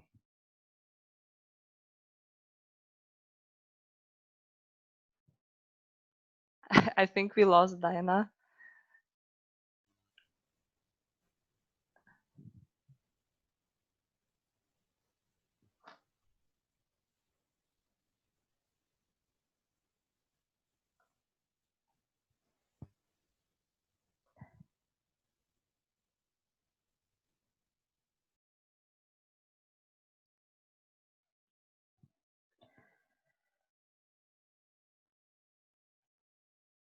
Okay, should we wait for Dinah to come back?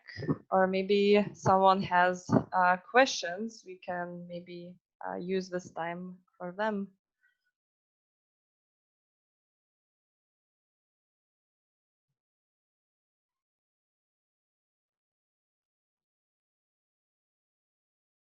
So maybe then I'll ask what is, I don't know who can answer, or each can answer, but what is, or what like is the relationship between academia and activism, or academia and anthropology, and where do you think it is today, and was through history?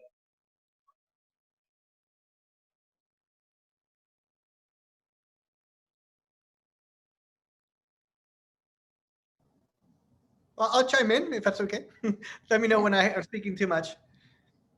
You know, it's really interesting when and I hate to be a little Eurocentric here, but maybe the academy is Eurocentric, but when I look at Plato's The Republic, 2,500 years ago, Plato was suggesting, he was trying to imagine what the most ethical and proper form of governance could be to create an ideal society, or in particular an idea of a society being of perfect proportionalities, as embodied by things like the Parthenon, again, the types of urban spaces that people in classical Greece were creating.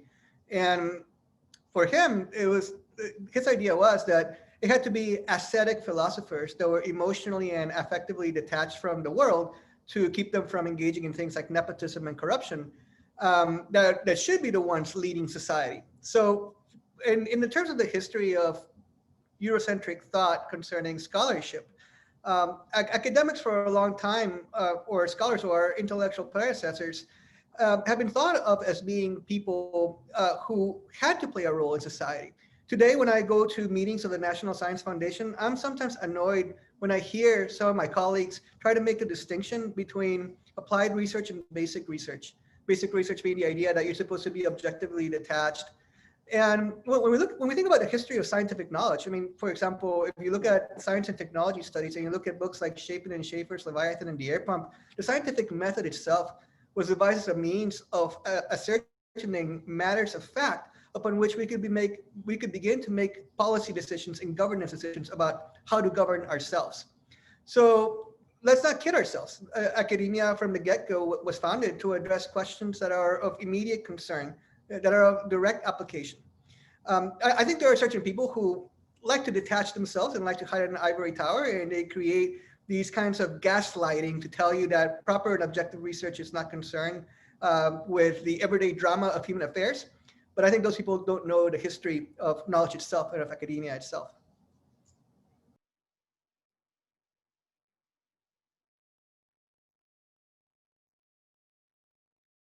Mm-hmm. Thank you, Roberto. Maybe some other ideas. Yeah, I see Jekaterina. Mm-hmm. Yeah, mm-hmm. We also have Diana back, I think. Aha. So I don't know if, yeah. Diana. Yeah, she's here. But yeah, I'm not sure where my question was cut off, so I would prefer that you continue with your answers, because I was notified that you're talking about the historical dimension. Mm-hmm. Looks like we are losing her again. Overwhelmed. Dan is overwhelmed by discussion. Maybe goes away. I hope that she will come back. So, you know, I had also the question, but I also can continue. I was very interested in Roberto's, during Roberto's introduction, he mentioned this need for anthropology to shape, the task for anthropology to shape the set of these notions and views of the future generations, next generations. And my question was what are the methods of shaping this sensitivity and promoting this sensitivity towards vulnerability of all kind of contexts and situations and empathy. So what kind of methods could be applied both in academia but also outside academia? And it's very important questions for many, many levels, even when we work in the field of advocacy within our cities. And we advocate for some groups of people in the city, and we recognize the need to promote this sensitivity towards these groups within the municipality, for example, right? So also even in these narrow situations, we have these big question marks how to start doing it, and what are these methods, especially in academia also, because it's usually about transmitting the knowledge in standards, standard way of education. We have these formats of transmitting the knowledge, but how to develop this sensitive approach? Maybe you have some insights here, because it's really super important, I think, for many of us.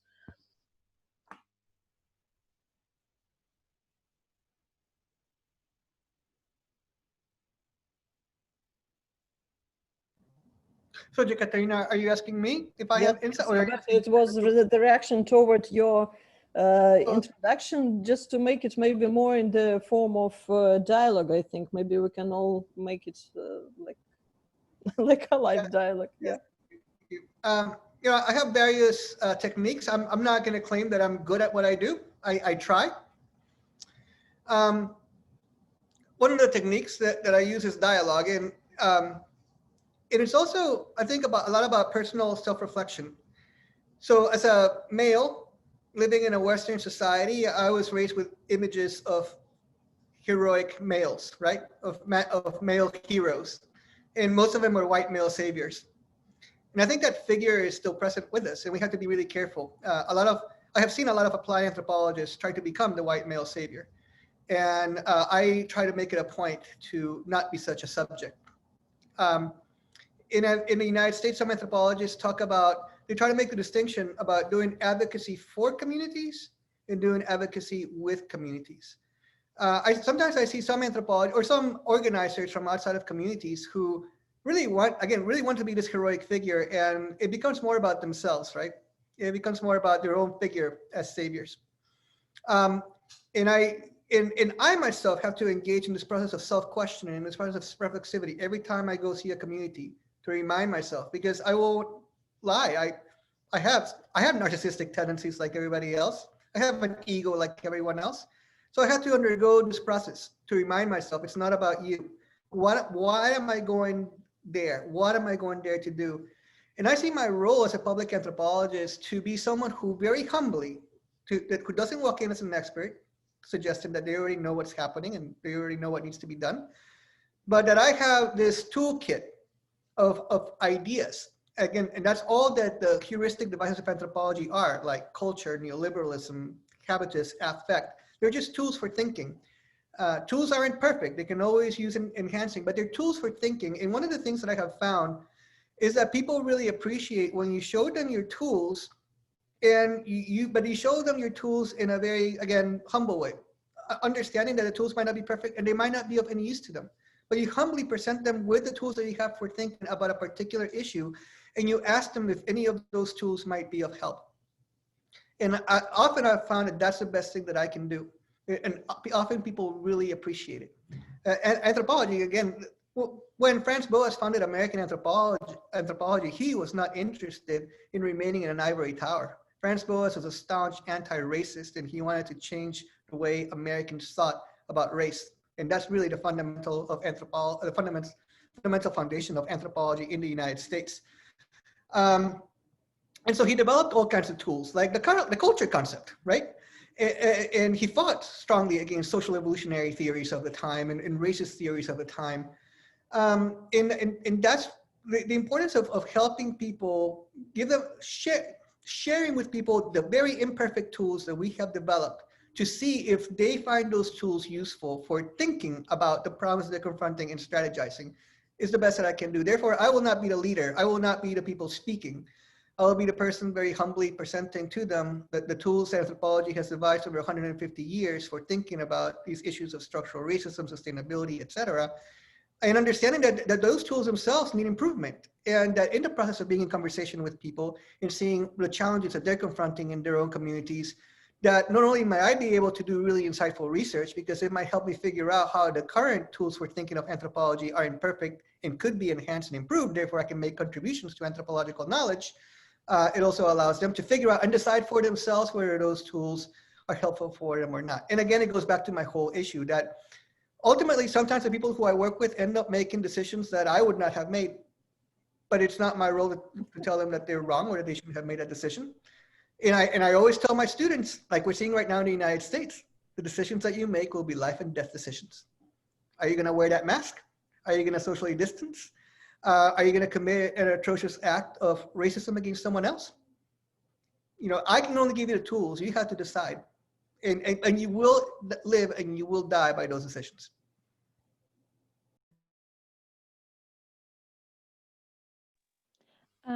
Yeah, so I think it's in this discussion, I think what kind of I could add is that I think it's really important to go back to the fact that universities are part of the society, the social and economic context that they're part of, right? So the work that we do in lecturing, educating, or doing our academic research, it really, we have to kind of always go back to the fact that it is influenced, it is shaped by the universities themselves that are then in turn shaped by society, right? So, and what is, I mean, I haven't really been in academia that long, but what's happening even over the last, you know, decade or so, is the increasing neoliberalization of universities, right? And I think Roberto mentioned earlier that you know, people are coming to students are coming to universities to kind of learn this skill, that skill, to kind of be part of the job market, to get it, to then leave the university and get a good job or whatever. But that's really not what, in probably most of our view, universities should be for, right? And I really like the work of James Carrier, who wrote about how this neoliberalization or neoliberalism as such, and increasing amount of it in universities, is then shaping anthropology as a field. So he kind of saw, or sees still probably, this parallel or kind of mutual interaction between neoliberalism, which kind of forgets society and sees society as a group of individuals, as a bunch of individuals. So almost there's no such thing as society kind of thing. And so he's saying that perhaps there's something like that in anthropology as well, in our theories, that we are kind of losing track of the bigger social systems and processes that are happening. And we're only looking at very particulars, narrowing down to individuals, and narrowing down to maybe small groups or whatever. So, so if we think about that, and we think about the university as an institution and the fact that it's shaping our theories, and it is also, I think, shaping our engagement with students, right? Because we are required to give more of the practical skills or whatever, to give more basis for people to go out and get jobs. And, you know, so this kind of bureaucratic neoliberal system is then shaping how we can teach, I suppose, and what formats we should use. So that's, I guess, one problem that we are facing. And I think there's, this would also be shaping the relationship between anthropology and activism, going back to the previous question, which the neoliberal university, since it also gives us a much bigger workload to make lecturing cheaper, there's less and less opportunities for us to be involved as public figures, as activists, as collaborators, I guess, with whatever communities we do research in. So I guess to me, the kind of bottom line is, let's also think about the institutions where we work and the kind of the bureaucratic slash, you know, financial, economic, social context where we work. And perhaps we should also be more critical of it to then kind of be able to do our work of engagement with students and with society.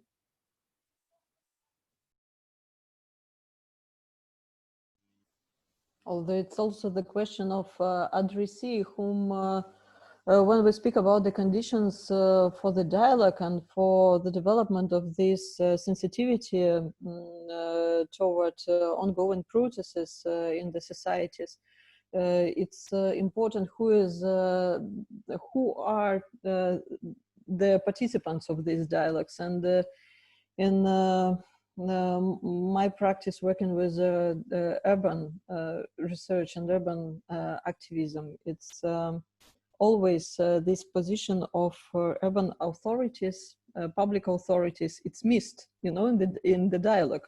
So we are speaking about raising sensitivity in the societies, but usually it's colleagues from various fields and people from various groups, but it's not the decision makers usually. So how to, you know, involved into this dialogue the decision makers and promote some knowledge also involving them. For me, it's a very pragmatical and super important question, because it's exactly it's the question of changing the game, to change the optics of the decision makers.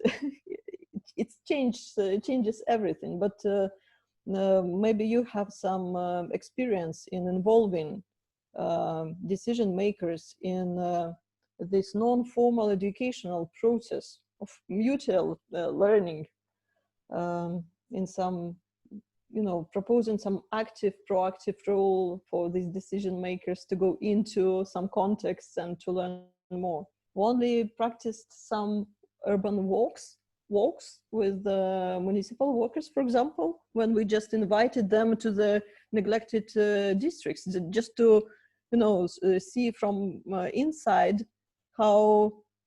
what places their solutions from their municipality are addressed to. And it was very, very interesting experience, because it appeared that on the city plans, places look completely different for them, and they were wondering that, oh, this and that place looks differently than on our city plan. It's completely different. And also, even this level of experience, we see that it's out of, in many cases, decision makers, they lack this very concrete relation to the reality, even spatial relation. So that's an open question for me, but maybe you also had this experience working that direction.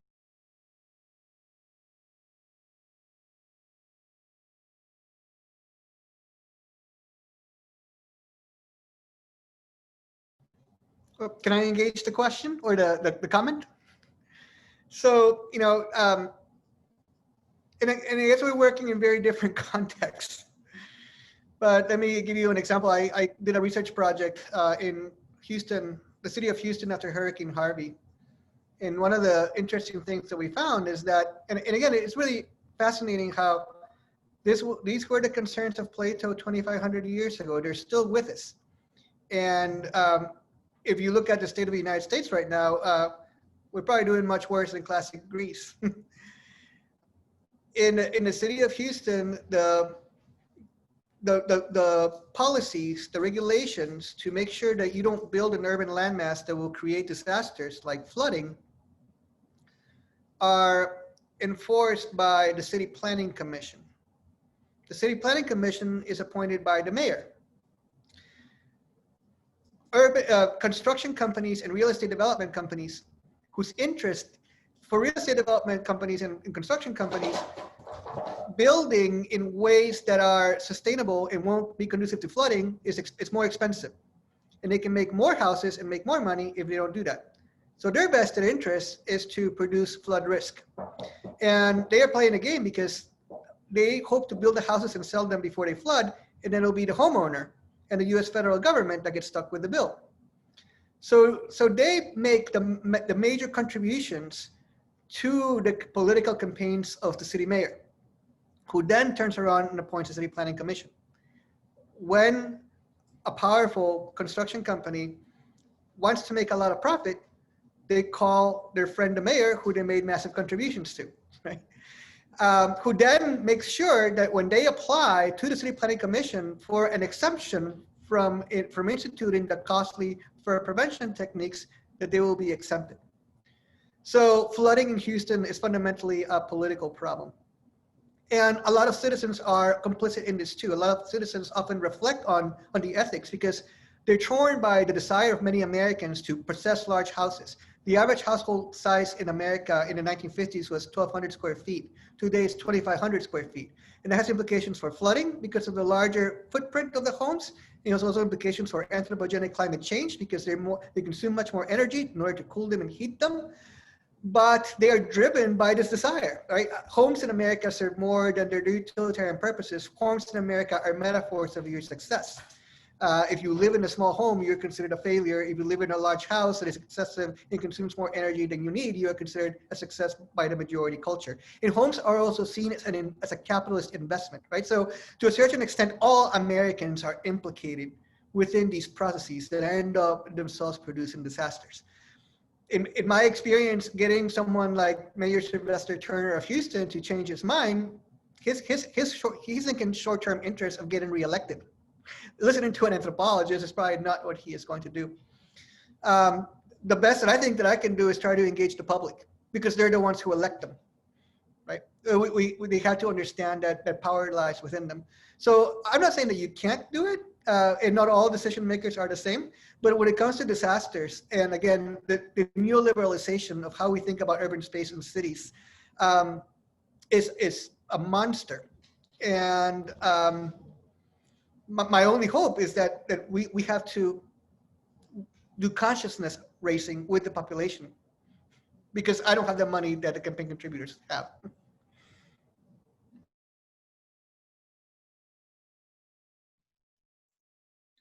I'm so happy to hear that you're continuing with the questions that I was kind of very keen to propose to you as a moderator, but I was moderated out of the discussion by my computer being I don't know, feeling too much intense the pace of my life. So probably that. We could engage Kristina as well into the topic, because as a researcher in political anthropology, and whereas she hasn't been working in the urban space on her last research, that last big scale research, but I know that these questions of governmentality and government and how and what can be done is to a certain extent her something she's working on as well. And I'm kind of thinking about this last or the newest publication of hers, Shaman and versus Putin and the remoteness. So maybe you could.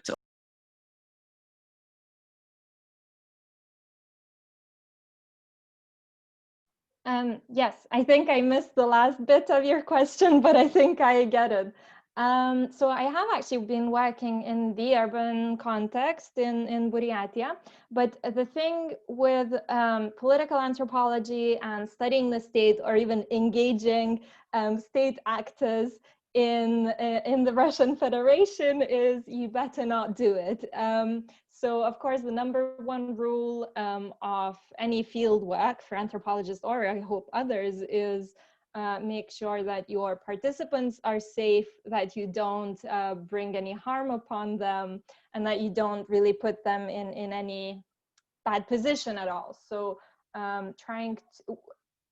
doing research that kind of tries to engage city administration or any other governmental institutions in Russia, especially in a minority region, border region, which Buryatia is, would be near impossible. So I'm afraid I wouldn't really have any sorts of ideas or experiences of that.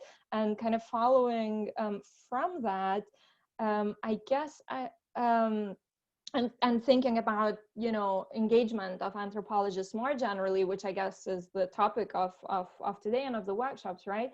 Is I think it's really important to think about what engagement is and might be in every particular context where we work, right? It's not going to look the same everywhere. It's not necessarily going to involve governmental bodies everywhere. It's not necessarily going to involve civil society in the narrow sense of, you know, non-governmental institutions or whatever.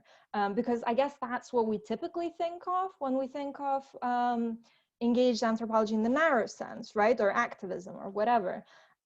But as anthropology is at its best when it looks at local specificities and kind of in-depth study of a particular context, this kind of engagement with communities and collaboration with them might look very differently in different places, right? And so sometimes the best that you can do as an anthropologist, if you do want to do good to the people that you work with, is to really stay away from the larger political issues, because as a foreigner working in the Russian Federation, that's, I would certainly put my interlocutors in danger if I was to engage in those sorts of activities. And this is actually one of the reasons, I guess, why anthropologists are, well, maybe not this crowd here, but oftentimes anthropologists are a little bit suspicious of various sorts of engagement, right? Because students sometimes come to anthropology looking, after their experiences in gap year, in activism even, right? In engagement with various sorts of communities, volunteering, and then they might come in to study anthropology like I did, some years ago, and then they see that things are a lot more complicated and local contexts might not be, this might not be acceptable in every context, and this might not be the best thing in every context. So yeah, but so the short version of that is where I work, what I found to be the best kind of engagement is perhaps just kind of interpersonal relations based on trust, based on kind of mutual help, in a sense of working with local academics, collaborating with local academics or students even, and various activities of that sort that don't really touch upon the burning issues in the region that I would be definitely very interested in studying more directly, like sovereignty, minority rights, and so on. So that's, these kinds of entanglements we have to think about. So sometimes, and I don't know what the other discussants think about this, whether they've experienced that, but I find that sometimes actually staying in the, not really ivory tower, but within the academic audience is actually almost a preferable way to go, because this article that I wrote recently was about, perhaps you've heard of Alexander Gabushev, who is a Siberian shaman who tried to walk from Yakutsk to Moscow, so almost across the continent, across Eurasia, to expel Putin out of the Kremlin. So obviously an oppositional political act.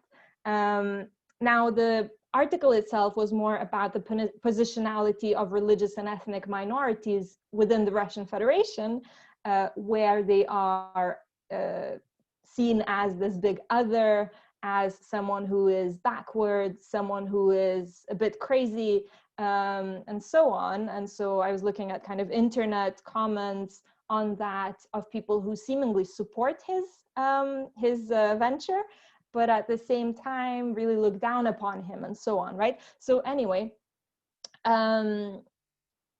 this was an academic article, and I almost feel as if speaking of these things within the academic setting might be more beneficial almost, right? Because speaking up in very clear language in the Russian media or whatever would potentially bring harm upon those, whatever, there aren't really research participants in this context, but those aren't the kinds of conversations that are happening there, right? So as a foreigner and as an outsider, in a lot of ways, you're not really in a position to bring that up. So, I mean, I guess I'm wondering how you guys see, well, whether the other discussants or anyone else, how you guys see this relationship. And I guess Roberto already said that, maybe there isn't really, or shouldn't be, a clear division, right, between academic research and society. But, do we sometimes just stay in the academic context for the kind of our own benefit and our informants' benefit, and kind of enclose ourselves in that, for better or worse?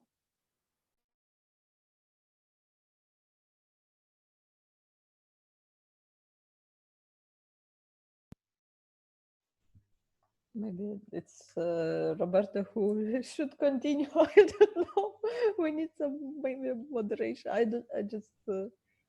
I would gladly continue, but my tendency is to want to feel that but if you want me to continue, I'll gladly say something. I have things to say. I just will not take up all the bandwidth. Do you want me to? If you want me to, I will, because I want to. I think it's fine if you continue, and I think I will keep moderation to minimum because you three are really good at dialogue. Oh, great. So, yeah, this is I really appreciate Kristina's commentary. I do think that, and this is the thing about anthropology, right? Anthropology is not a template, and anthropological methods are not a template. And anthropological ethics are not a template. So when I teach applied anthropology, we always read over the American Anthropological Association's statement on ethics. And we also read the Society for Applied Anthropology statement on ethics that precedes the AAA statement on ethics. And there are no clear lines, right? We are told to be aware of power relationships within communities, across communities. And yes, I really do appreciate Kristina reminding us of the vulnerability and of the power relations. So these are important ethical questions that are very context dependent in terms of how you perceive. And it's also about how we reflect as our own personal ethical subjects in the decisions that we make, which we also, as practitioners and as anthropologists, I constantly make ethical decisions in the field. Not all of them have been perhaps the best decision. And I think that AAA encourages, the AAA says they don't adjudicate ethics. So if someone does something bad or unethical, they don't disbar you, they don't punish you. There might be hearings where you will be judged by your peers, but but as far as I'm concerned, you don't get kicked out of the AAA, or maybe you do, but apparently it hasn't happened recently. And people have done some atrocious things and have not been kicked out. So what they want us to do is to reflect on ethics, and I constantly do try to reflect on those ethics, and the decisions that I make are sometimes flawed. So we also, as anthropologists, live and die by our decisions. And it also comes down to, again, thinking about, because I do disaster anthropology, I do anthropology of disasters, and I guess another thing to reflect on would be trying to think about how part of the obligation, I think, of anthropology, and I think it was Kristina that mentioned the need to also reflect on the academy and how it works, and that, number one, be careful of neoliberalization. And even before neoliberalization, there was colonialism. And in many instances, anthropology is itself a colonial discipline, right? Its legacy is that the European colonizer or someone associated with them goes to the exotic place, like Malinowski, right? And let's face it, Malinowski, well, he was to a certain extent interested in representing Trobriand Islanders. He was also first and foremost interested in building his own career. And we also have to think about academic justice, the fact that, and maybe it's a little bit different in the context that many of you work in, like Russia versus Lithuania, right? Because in a certain extent, Lithuania is itself the subaltern state, and it is decolonized by Russia, right? So very different power dynamics. But in Guatemala, we were decolonized. And here's a little interesting detail, right? Guatemala is a nation state where anthropologists have made huge multi-million-dollar career. Dennis and Barbara Tedlock, right? Guatemalan Maya and Highland communities are places where many American anthropologists have made huge careers. And we're a little bit of the flip side, the reverse, because in those communities, the Maya people made the decision to fight the state, or to not even to fight the state in the 1980s, but to begin to make demands for recognition of their tribal lands, for recognition of their languages. And the Guatemalan nation state launched a counterinsurgency campaign that killed 120,000 indigenous people and destroyed 400 indigenous villages. The American anthropologists all left. And it's not because they were so much concerned about the well-being of people, they were mostly concerned about their own well-being and not getting killed. But now Guatemala did not have a department of anthropology at that time. Up till the 1970s, there was no place in Guatemala where you could go even get a bachelor's in anthropology. And I think Lithuanians might be able to relate to this, because you also have been historically, kind of marginalized from the academy in anthropology. And so right around the time when the insurgency started, there was an earthquake that killed 25,000 people in disproportionately affected indigenous communities. And the first generation, and at that point in time, the San Carlos University of Guatemala was finally creating its Bachelor of Arts degree in anthropology. And its first generation of anthropologists were 5 students. And they decided to become applied anthropologists. And they went to the indigenous communities in the countryside that had been heavily affected by the earthquake and started documenting the social dimensions of disaster and how conditions of imposed marginalization and ethnocentrism were a big part of why the earthquake manifested in the way that it did. The Guatemalan government proceeded to kill 3 of the 5 students. They assassinated them, and the other 2 fled. And so to this day, Guatemala does not have a PhD program in anthropology. The Winter Grant Foundation has dragged its feet in funding. Now, so many anthropologists who have benefited from the Winter Grant Foundation, so many anthropologists who publish in current anthropology from the United States who have worked in Guatemala, where's their obligation, right? A lot of Guatemalan anthropologists died who remain because they were in solidarity with the people, and the people had made a decision to fight. And one of them was Myrna Mack. Myrna Mack, when all the American-based anthropologists left and very carefully from the United States monitored the situation, Myrna Mack was actually getting in buses and going to the killing areas, the killing zones. She went to the Ishio Triangle and documented what nobody in the world knew what was happening to indigenous communities. The Guatemalan government sent 4 hitmen to assassinate 1 woman. So that's where I come from to anthropology, right? And again, it's not to say that my standard, I think going back to what Kristina was saying, and going back to the fundamental methodological and ethical issues of anthropology, right? That every project involves all kinds of ethical decisions that are very contingent, and that we as human beings, I am not perfect, I am very flawed. I am very limited as a human being intellectually, like we all are, right? And yet we have to make these decisions. And we reflect on them, and then we make a decision, and then we act, and we hope to do the least harm possible. Yeah, certainly difficult questions.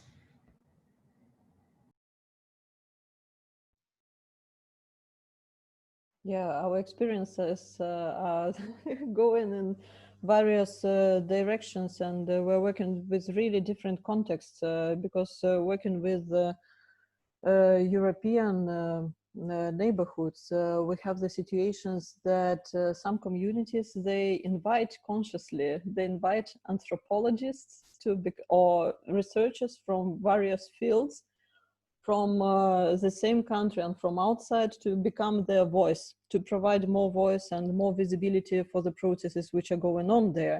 As an example, Shanti community, they invited Francois Matarasso several years ago, who is a researcher for communities and for the art-based research methods in the communities, to become their voice, and they recognized this need. And similar is with my experience, because we had these cooperations with Alba Iulia community in Alba Iulia in Romania, and in Liverpool in the UK, when some threat of redevelopment pops up, or the need for some creative development of some place pops up, then communities start searching for people who can cooperate with. So it's very mild relation, you know, we do not have these threats, but of course there are also this political tension which is recognized by local communities, and that's how they use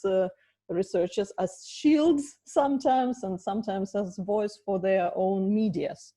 And we are aware of being sometimes tools for the communities, and and this passive, sometimes passive position of the researcher who is coming to some place and providing the voice, making it more visible. It's also, I think, one of the roles which anthropologists meet in their experience. So active very proactive communities who recognize the need in anthropology as a tool.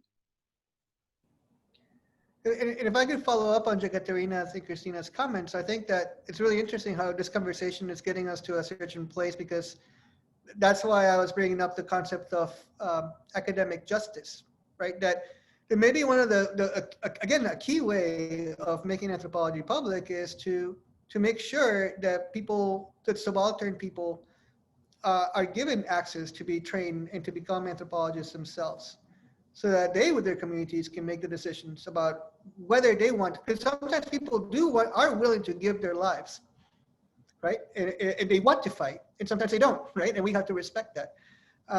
And perhaps one of the best things to do then as a anthropologist is to make sure that there's academic justice, in the sense that we make sure our departments are training people from the underrepresented groups of our societies. And in my own department, we're not doing that. In my, African American students in my university comprise 18% of our student body. They comprise 12% of the national population. In my department, we don't have a single African American professor. And that's not because there aren't qualified African American professors. It's because I have been in the room when white anthropologists have found all kinds of creative ways to not hire African American faculty. They are racist in my own department. And so we're not playing our part in making sure that there are mentors of underrepresented groups so as a result, we don't really have a lot of African American undergraduate majors, because they don't see themselves represented in our program, and they don't feel safe, and they have good reason to not feel safe, right? So that's a big way of addressing that kind of ethical quandary, I think, of anthropology, right?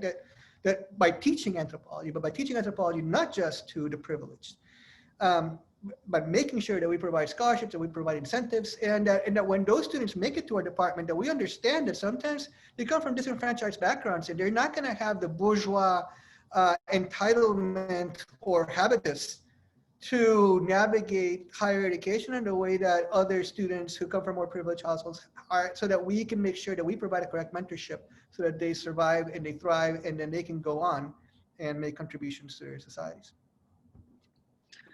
I would like to follow up on the education question issue coming from Roberto. And I'm sorry, I'm not going to switch on the video, because maybe in this way I will stay in the room. But one of the things that I was thinking, that a lot of people this also comes from the not vast teaching experience that I have, is that a lot of people that could be those people that actually advocate for themselves or their disenfranchised communities, they don't have the possibility to even enter the university. And this is always this question of class and the possibilities. And I was thinking that a big role from various also anthropologists, but also other scientists or the entire academic community, one of the things that we could do perhaps would be thinking about the other ways of teaching and kind of sharing the knowledge through workshops or different programs. But however, I think the biggest issue with that is always this question of funding, and question of funding is always very neoliberal, because what is being funded and what needs to be funded are two different things that I think we often see from in this project-based regulatory, economic, and educational systems that we are all embedded in, right? So my question, what else, apart from, trying to help people in academia learn certain ways of thinking about themselves and the communities, and what other ways could we find or propose? Because when I'm thinking about what we could do, and when I'm thinking about the limitations of the academic output, be it articles or be it certain conferences, discussion rooms, etc., these are all always limited to those same circles of people and to those same groups of people that are already perhaps I know, Jekaterina, that this is one of the things that you're doing in your community engagement. So I think a lot of this not really academic kind of learning, and not really a learning which is based on other methods than the ones that we are usually the way to go, but how do we maybe that to the broader academic community? And of course, this is also a question of ethics and personal ethics, and many other questions that we should touch upon in this kind of discussion. So if any one of you would have any comments to this.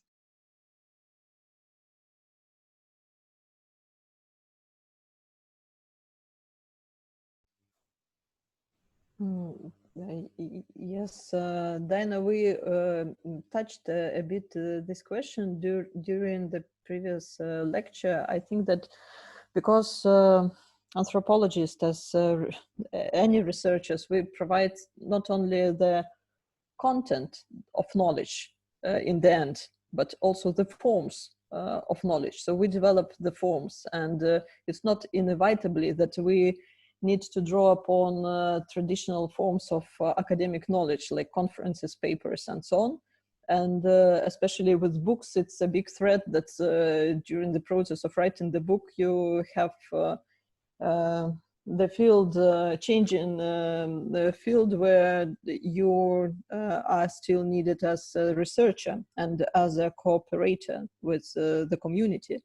So in this case, these things encourage to think about some alternative forms of communication of local knowledge.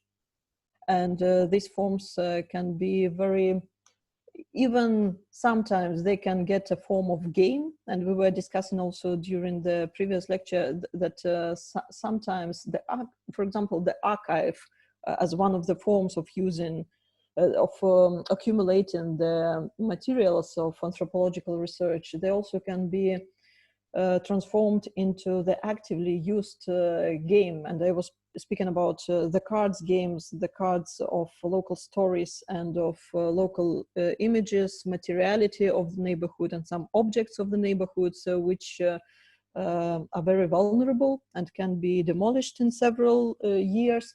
And together with local people, we were creating the actively used archive, which was reachable for people from other neighborhoods and also for municipality and for anybody who was interested in that. So these were a series of games through which you could actually explore the locations. And I also think that in many cases, it's local knowledge which can inspire us to find some alternative forms of transmitting the knowledge. And if we find this form, the structure of transmitting the knowledge, it can be also used elsewhere.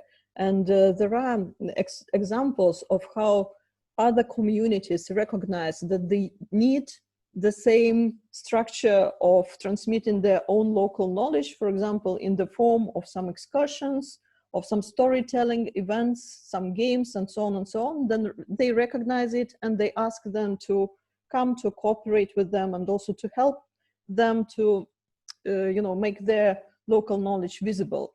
So it's a really interesting question of how do we develop this, how do we researchers develop these new formats for communication and for making local knowledge visible. And it also depends on a big extent on the skills of the local communities. In each community, we have these different configurations of the skills. For example, in some communities, somehow you have people who, a number of musicians and opera singers. And in some communities, you have very skillful craftsmen, people into some crafts.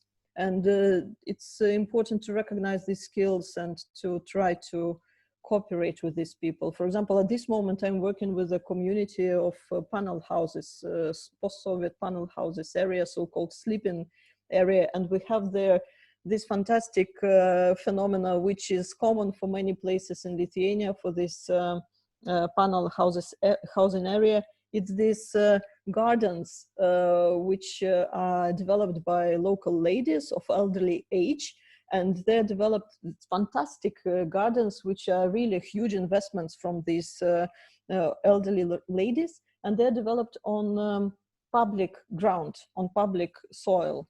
They're not privately owned, but somehow there is this non-written agreement between state, municipality, and these local people, private initiatives, that it could be done in that way. And it's really phenomenal, because it's an investment into the also aestheticization of the surroundings and the ownership of the place. And also there are so many positive processes happening, micro processes happening around these small gardens. And so you recognize the skill. It's very common to our cities here, but you understand that it's a huge potential is there, and there are so many efforts. And then you can draw upon the skills, cooperate with these ladies, and make something together with them.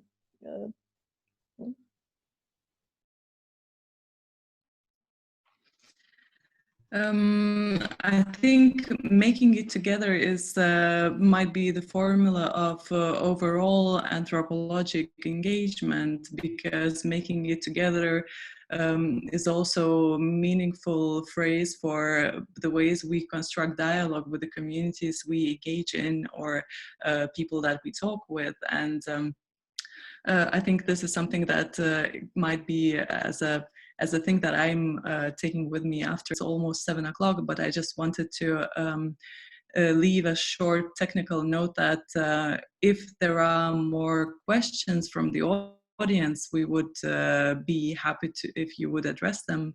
However, we can go over time if our participants are willing to, and well, given my technical issues, I'm not even I haven't even heard half of what was happening. So you are very welcome to talk and to raise these additional questions to each other, or to Kristina, Roberto, and Jekaterina at the moment. I think I was also very interested in the other things that anthropology in general is addressing, which is visible anthropologists or other social scientists and activists can work in the fields of this invisibility and invisibility. And I'm happy that you, Jekaterina, mentioned your projects, because not everyone in this discussion were participating in your workshop. And it's really interesting the way you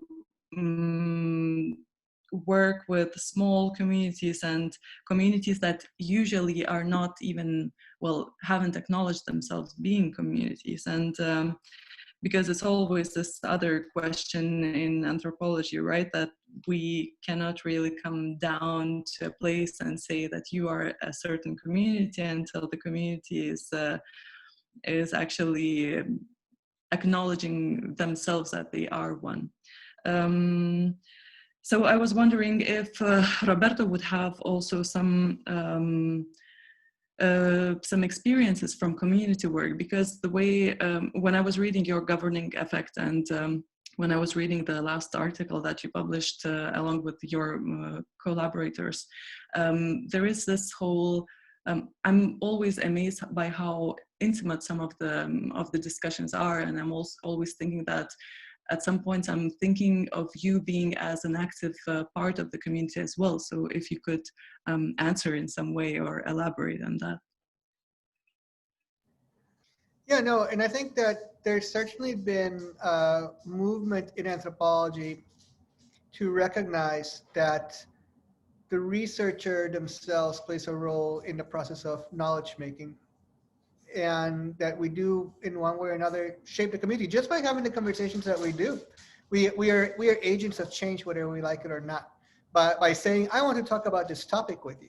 You know, even if you decide to focus on something innocuous, right? Like, for example, the issue of local knowledge, that it may become empowering for someone if you say, I want to talk about how you plant your vegetables. And they may not have valued that at all. They may have thought, well, why would anybody care about this, right? And all of a sudden you're engaging in an act of empowerment. You're an agent of change, whether you know it or not, right? And I think that, and that brings us back to all these questions about the academy, the ivory tower, basic science versus applied research.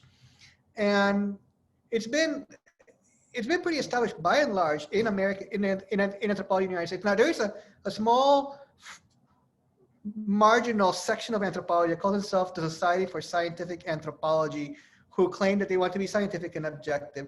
The mainstream of American sociocultural anthropology understands that while objectivity may be a novel thing to strive for, it has never been achieved. And a lot of really nefarious things have been done in the name of objectivity, or people who claim to be objective have done inadvertently at times very nefarious things to others. And to be a really good scientist is not to claim to be objective, but to be reflexive, to understand the history of your own ways and your own categories of how you perceive and represent the world, yourself, and others. And that's what a good scientist should be in the business of, not in the business of trying to be objective, but trying to be in the business of understanding. And again, this is the kind of tension between immanent and transcendental critique, and one of the major kind of tensions or crises of knowledge in general, right? That all knowledge in one way or another is contingent. And the best thing that you can do is at least be cognizant of the contingency of your knowledge. So I kind of wrapped myself in a huge knot there.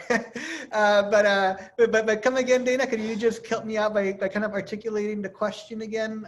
It was about... My question was about communities and the participation of the, like, if we as anthropologists, do we actually become a part of the community that we start articulating upon, or the community that we participate in? And what would be your feeling about that? Because it also comes from my field experience and the way that I was feeling most of a part of the community. However, as soon as I left, I felt such a strong engagement and such a strong inner something that made me feel part of that community and made me an advocate of what I was researching, that I'm very interested in this rather intimate relationship between the community, or what we call community, and the person that engages in trying to research it or trying to understand. Yes, so, yes, absolutely. And it brings us into the role, and I think it brings us again into this conversation about the role of emotions in knowledge making, and the fact that in the original definition of the scientific method, emotions were seen by people like Robert Boyle and Immanuel Kant as things that clouded our vision and kept us from proper ethical practice and kept us from being able to objectively apprehend and represent the world. And it's turned out that, number one, that's somewhat of an erroneous way of thinking about it. And as a matter of fact, while some people might claim that to be emotionally detached, therefore to not become a part of the community or not to feel for the community, is a proper scientific way to do, I would say that becoming emotionally detached from the people that you work with also puts you at risk of behaving in highly unethical ways. So one of the if we look at the AAA statement on ethics, it tells us that we have to first and foremost understand that all communities exist in nexus or nexi, or multiple nodes of power relations. And they tell us that when we make our decisions about ethics, we always have to consider the people at the bottom, right? We always have to consider inequity. And if we have to make a decision, to err on the side of those who are most disempowered. So to me, that makes it pretty easy, right? That the ethical code of anthropology is telling us you will have to make decisions and you will have to weigh out different factions in your field sites. Always err on the side of those who are most disempowered. So that's the first thing, right? The second thing, I'll tell you a quick question, I'll give you a quick anecdote. There's a person in American anthropology who's credited with writing the book on methods. I took this person's graduate seminar at the University of Florida, who advocate for a positivistic approach in anthropology. I have a friend who I have an acquaintance who was a student at the University of Florida, an African-American man. And he was very much interested in something that's been a pressing concern for Americans, right? It's the fact that African Americans have been systematically denied access to quality education for hundreds of years in the United States. And therefore they have been systematically denied mechanisms for upward social mobility. And so he thinks that it's really important to study education and to see how discrimination works through educational systems. Now, one of the requirements of the American Anthropological Association for ethics is that we must always consider what are representations of the people that we work with, what will the impacts of those representations be upon them? And we always have to take that into consideration. So one of the things that this particular student was concerned with was that there's this narrative, there's this discourse in the United States of African-American underachievement, that African-Americans are simply underachievers. So they're lazy, that they're just not smart. And Justin the student was very concerned about this because he wanted to make sure that he did not create a representation through his research that would represent African-Americans as underachievers again. According to the AAA statement on ethics, he was doing the right thing. He was reflecting on the ethics of the representation he would produce, and he was concerned about the possible negative impact that representation could have upon the people that he worked with. That is what an ethical researcher should be doing according to AAA. This positivist, objective, scientific anthropologist told them, you should find another research topic. Because you are African-American and you're studying African-Americans, you need to find another topic to study because you won't be able to speak objectively. And by speaking objectively, it means that if science tells you that these people are underachievers, you should say it because that's good science. And that the impact that representation will have on people should be secondary to the importance and the beauty of doing basic research. Forgive my language, but I think that's bullshit. And I think that's an egregious violation of the AAA ethics code. It is encouraging students to imagine research projects that are counter to the ethics code. So it's a really interesting conversation here, right? Between the division between basic research and applied research, ethics and emotions, really juicy stuff. I hope that I answered your question, Dana.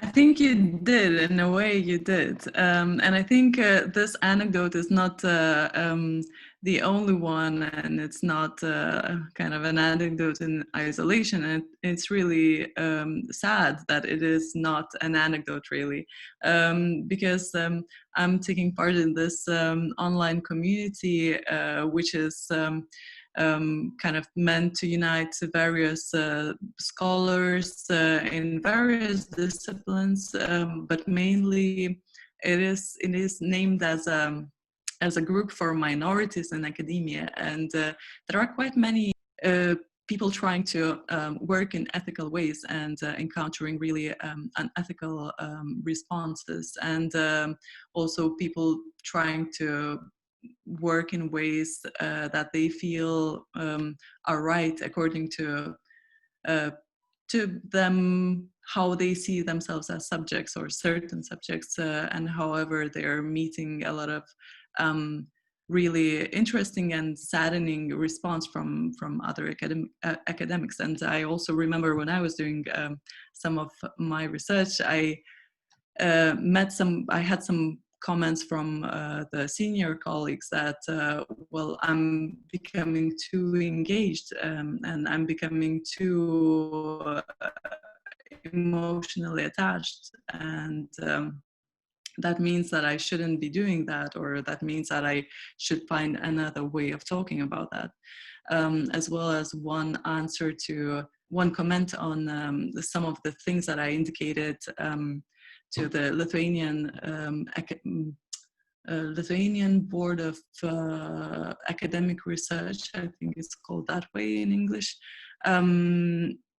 They had this contest and stuff, and they were asking, what else are you doing in academia, or what else is your practice? And I was indicating a lot of practices that we're doing with Anthropos as well, sort of. So I was given an answer that activism is not academia. So, you know, I think a lot of the questions that we're raising are coming from there. So these weird situations, and this I think saddening realization that they are not isolated.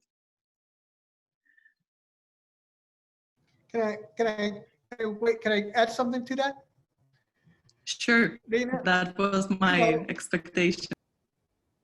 There have been plenty of academics who were activists, right? I mean, look at Paris in 1968. The academy was out there, it was in the streets, and that became a transformative moment for that society, right? And I think it's really interesting, right? Because it's actually bad scholarship to so simplistically apply this whole idea of objectivity and emotional detachment. And actually, it's bad scholarship for this reason, because I think that when we think about the concept of critique, which is what a lot of which is the foundations of social science, right? It's trying to figure out what is the vantage point from which you can critique. And there's this tension again between the immanent and the transcendental critique. Do you critique from the very semiotic and discursive context within which you're working, or do you do it from a modernist perspective that you have one particular theoretical gaze, like cultural materialism, transcends locality? And there's a fundamental aporia, there's a fundamental contradiction at the heart of positivism, particularly as it applies to the study of human beings. I tell my students the importance of this, right? Because it's understanding that we are first and foremost are subjects.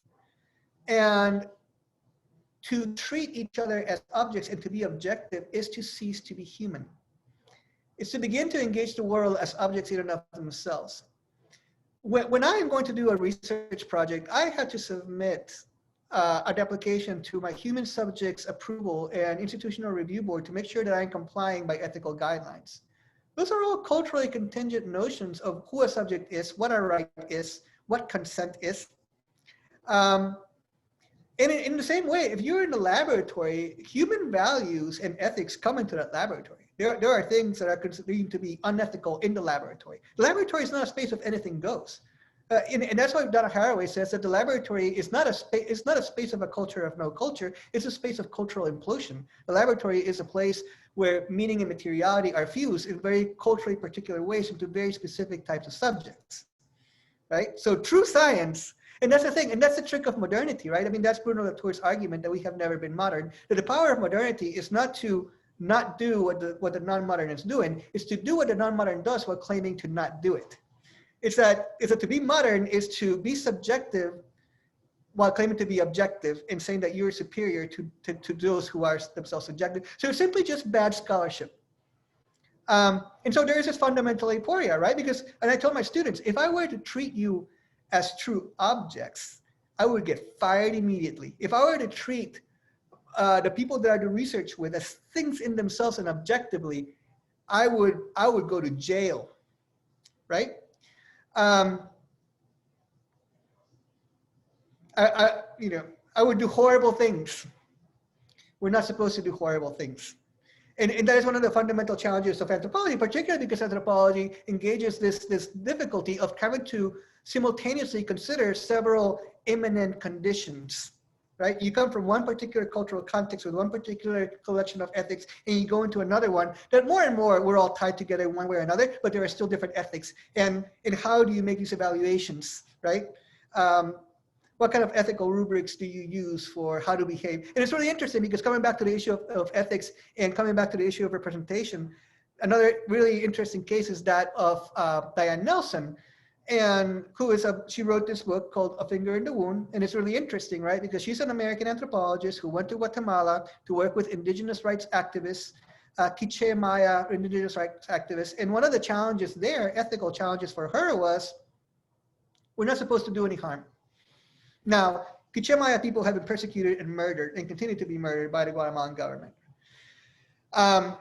And I grew up in that country, and I was told that Quiché Mayan peoples were not Mayans. They were told me that Mayan people were the people who created the pyramids and hieroglyphic writing, and that these people were savages, and therefore we had the right to exploit them and treat them like, dehumanize them.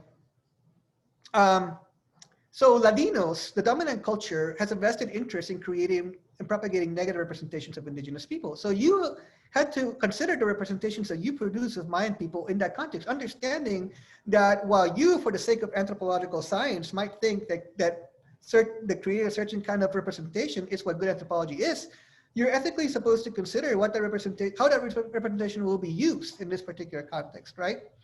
Well, a particular challenge presented itself for Diane Nelson. The challenge it presented itself was that, well, on the one hand, she was very much concerned with the human rights of Mayan people and of Quiché Mayan people. When she started doing her research with these cultural rights advocacy organizations, it turned out they were very sexist. It turned out that the women were doing all the cleaning, all the cooking, that they were that women who thought that they were in organizations to be part of a cultural rights movement, thought that they were going to be advocates alongside their male counterparts, ended up being treated as if they were their subordinated wives in a very patriarchal system. So that was the quandary for Diane Nelson. Should I write about this? If I write this, what Latinos could use it to say, look, you're asking us to be understanding of Mayan people, but look at how they treat their women and look at how uncivilized they are. So there's still a need of our civilizing influence, right? And when she spoke to Mayan women, they said, we don't like it. We don't like this. We don't like the way that we're being treated by the males. What do you do, right? And again, that's a double bind of anthropological research. She ended up writing about it, and she ended up being accused by Quiché Mayan leaders of harming their cause. Was she right? Was she wrong? I myself find myself in both sides of her argument constantly when assessing her work. To this day, I don't know if she made the right decision. I don't know if I can judge her, though. It's an incredibly difficult position to be in. And maybe there is no easy resolution. And I'm sorry, maybe that doesn't add clarity, but those are certainly the kinds of problems that we are confronted with. But certainly the default position, thinking that, oh, you just must be objective and do whatever and not reflect on it, it's just bad scholarship and it's bad science. Well, it's also kind of impossible, I feel, because this being objective, as you've mentioned when you were talking about scientific method and many other things, is pretty much impossible because it's a construct of one culture and probably just something that we made up to, or some people made up and are trying to convey as the only truth possible. So I'm also probably on the side of no possibility for objectivity expecting us to be that, but probably probably activism or being engaged is exactly that, is providing us with the possibility to not be to not pretend that we are objective, because humans aren't anything but, and we are also humans. And I think this is a very important thing to remember. And for me, it was very important to remember that we cannot put aside our feelings and our socializations, and we can be as considerate as possible. However, many things surge when we're in the field and when we're trying to understand what fights we should be fighting or what fights we shouldn't engage in. I was wondering if any one of our participants would have any additional questions or comments. I'm also not seeing any videos. Oh, now I'm seeing videos. Oh, okay. Sorry, just to jump in here, because I think I would like to comment on this and something that was said previously. You mentioned that you had a difficulty in getting funding for your research that the reviewers thought was more on the activism side rather than research.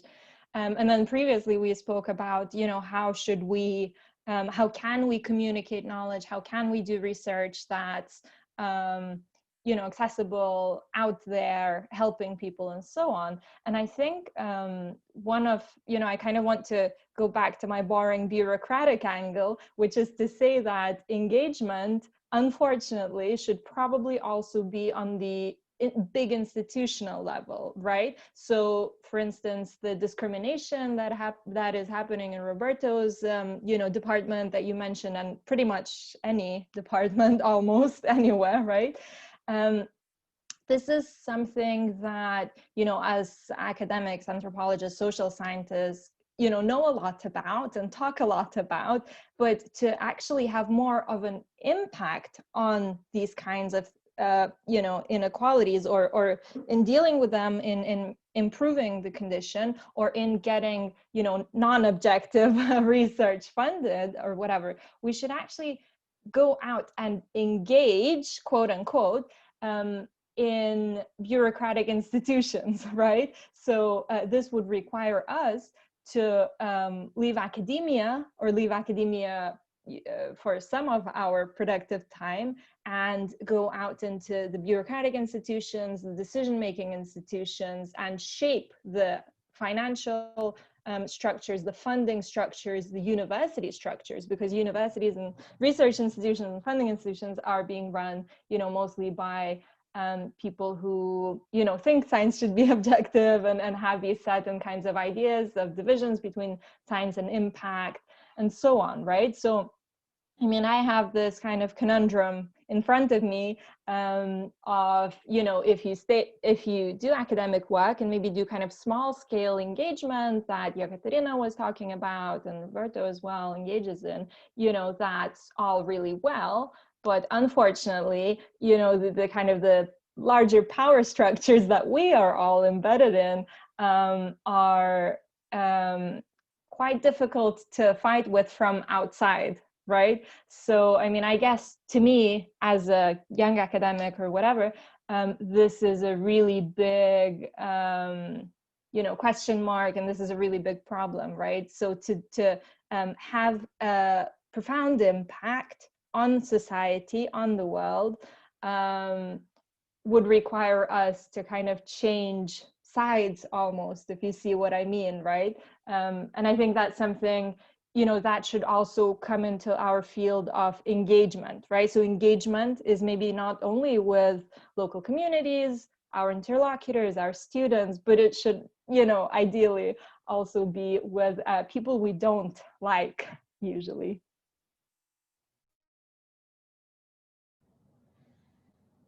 Can I follow up on Kristina's comment? Because thank you, Kristina. You got me thinking about something else that I wanted to add to this, which is this whole issue, again, as you were mentioning, of the difficulty in getting funding. And I think what you have just done and what we have just done collectively is identified a problem within the academy. And the interesting thing and the hopeful thing is that maybe we can do things about those problems. And so what needs to be done is that there needs to be a collective of anthropologists who have a commitment to advocacy and to activism as a practice of anthropology, to begin to strategize about how to procure the funding necessary to then begin a grant program that will cater specifically to anthropologists wanting to do this kind of work. So the National Science Foundation, of course, that represents the notion of objectivity. And of course, I've been a little bit disappointed with them lately. I'm not going to get into the details of that. But sometimes when I used to go there as a reviewer, we would be told, if you see a proposal that is innovative and a risk, we're willing to take a risk. If you see a proposal that you think maybe it's not scholarly the best thing, but it's a risky investment. They were kind of playing like speculators, like market speculators, show me a risky investment and maybe we'll take a chance. And so those kinds of tendencies are out there. And maybe with a concerted effort of people who have a commitment to this type of work, you could make the case to a funding agency that they need to develop a funding line specifically for this kind of work. That's one. And that would require also strategizing and understanding that it would help to get high profile people to weigh in on this. So you need high profile allies. One high profile ally that I would recommend is Kim Fortune, who is now chair of the Department of Anthropology at University of California, Irvine. And if anybody ever tells you that that's not good anthropology to be an advocate, or that advocacy itself is not anthropology, she wrote a book called Advocacy After Bhopal, in which she very clearly devotes hundreds of pages to detailing how she used advocacy as her ethnographic methodology. And not only was it her ethnographic methodology, it was also her funding strategy. She went to Bhopal after the chemical spill of 1985 that killed 10,000 people, and to this day continues to have toxic effects on the residents of the region. And she used her skill as a writer, as an environmental justice advocate, which is what people wanted. And she gave her labor to advocacy organizations who were making claims for the rights of the people who had been severely affected by the criminal negligence of Union Carbide India that had knowingly put people at risk of this very dangerous toxin. So there are very high profile anthropologists. So if anybody ever tells you that that's just not good anthropology, tell them, well, here's Advocacy After Bhopal. And oh my God, this book was actually published by the University of California Press, one of the top presses in the world in anthropology. Have you read this book? Maybe you're not a good anthropologist. Have you considered that? Maybe you're not up to date with where anthropology is today.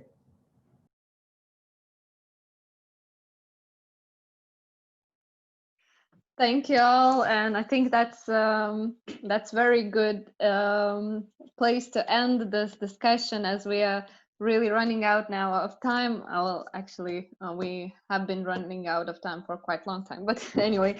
So thank you all. It was really interesting discussion. And Dinah again is not here. She wanted to wrap up everything, and of course probably she would have more questions, but again we lost her. And well, we think that Zoom is actually just preventing Dinah from talking about activism, and there's some probably conspiracy theory there, but but anyway, so she's saying bye and she's saying sorry, and we also really want to thank you for participating, and for all other participants. Yes, I guess now we can finish the discussion. And I just wanted to remind that also there is a table booked in Vilnius in restaurant Artistai. If anybody wants to have a cup or glass of a drink, so I think I'll be waiting there in half an hour. So welcome to join. Who is in Vilnius? Sorry for table in Kaunas, because due to today's numbers in COVID cases, we canceled table in Kaunas. So it's shame, but COVID times. So yeah. So thank you again, and yeah, thanks. I wish I could be there, but I'll miss it. we wish to. It will be like individual, greetings from other places to Vilnius and to Kaunas anthropologists. Okay, yeah, so, thank you very much, and sorry for all the technical issues. Zoom is not a perfect platform for discussions, but somehow we managed. So thank you very much. Bye.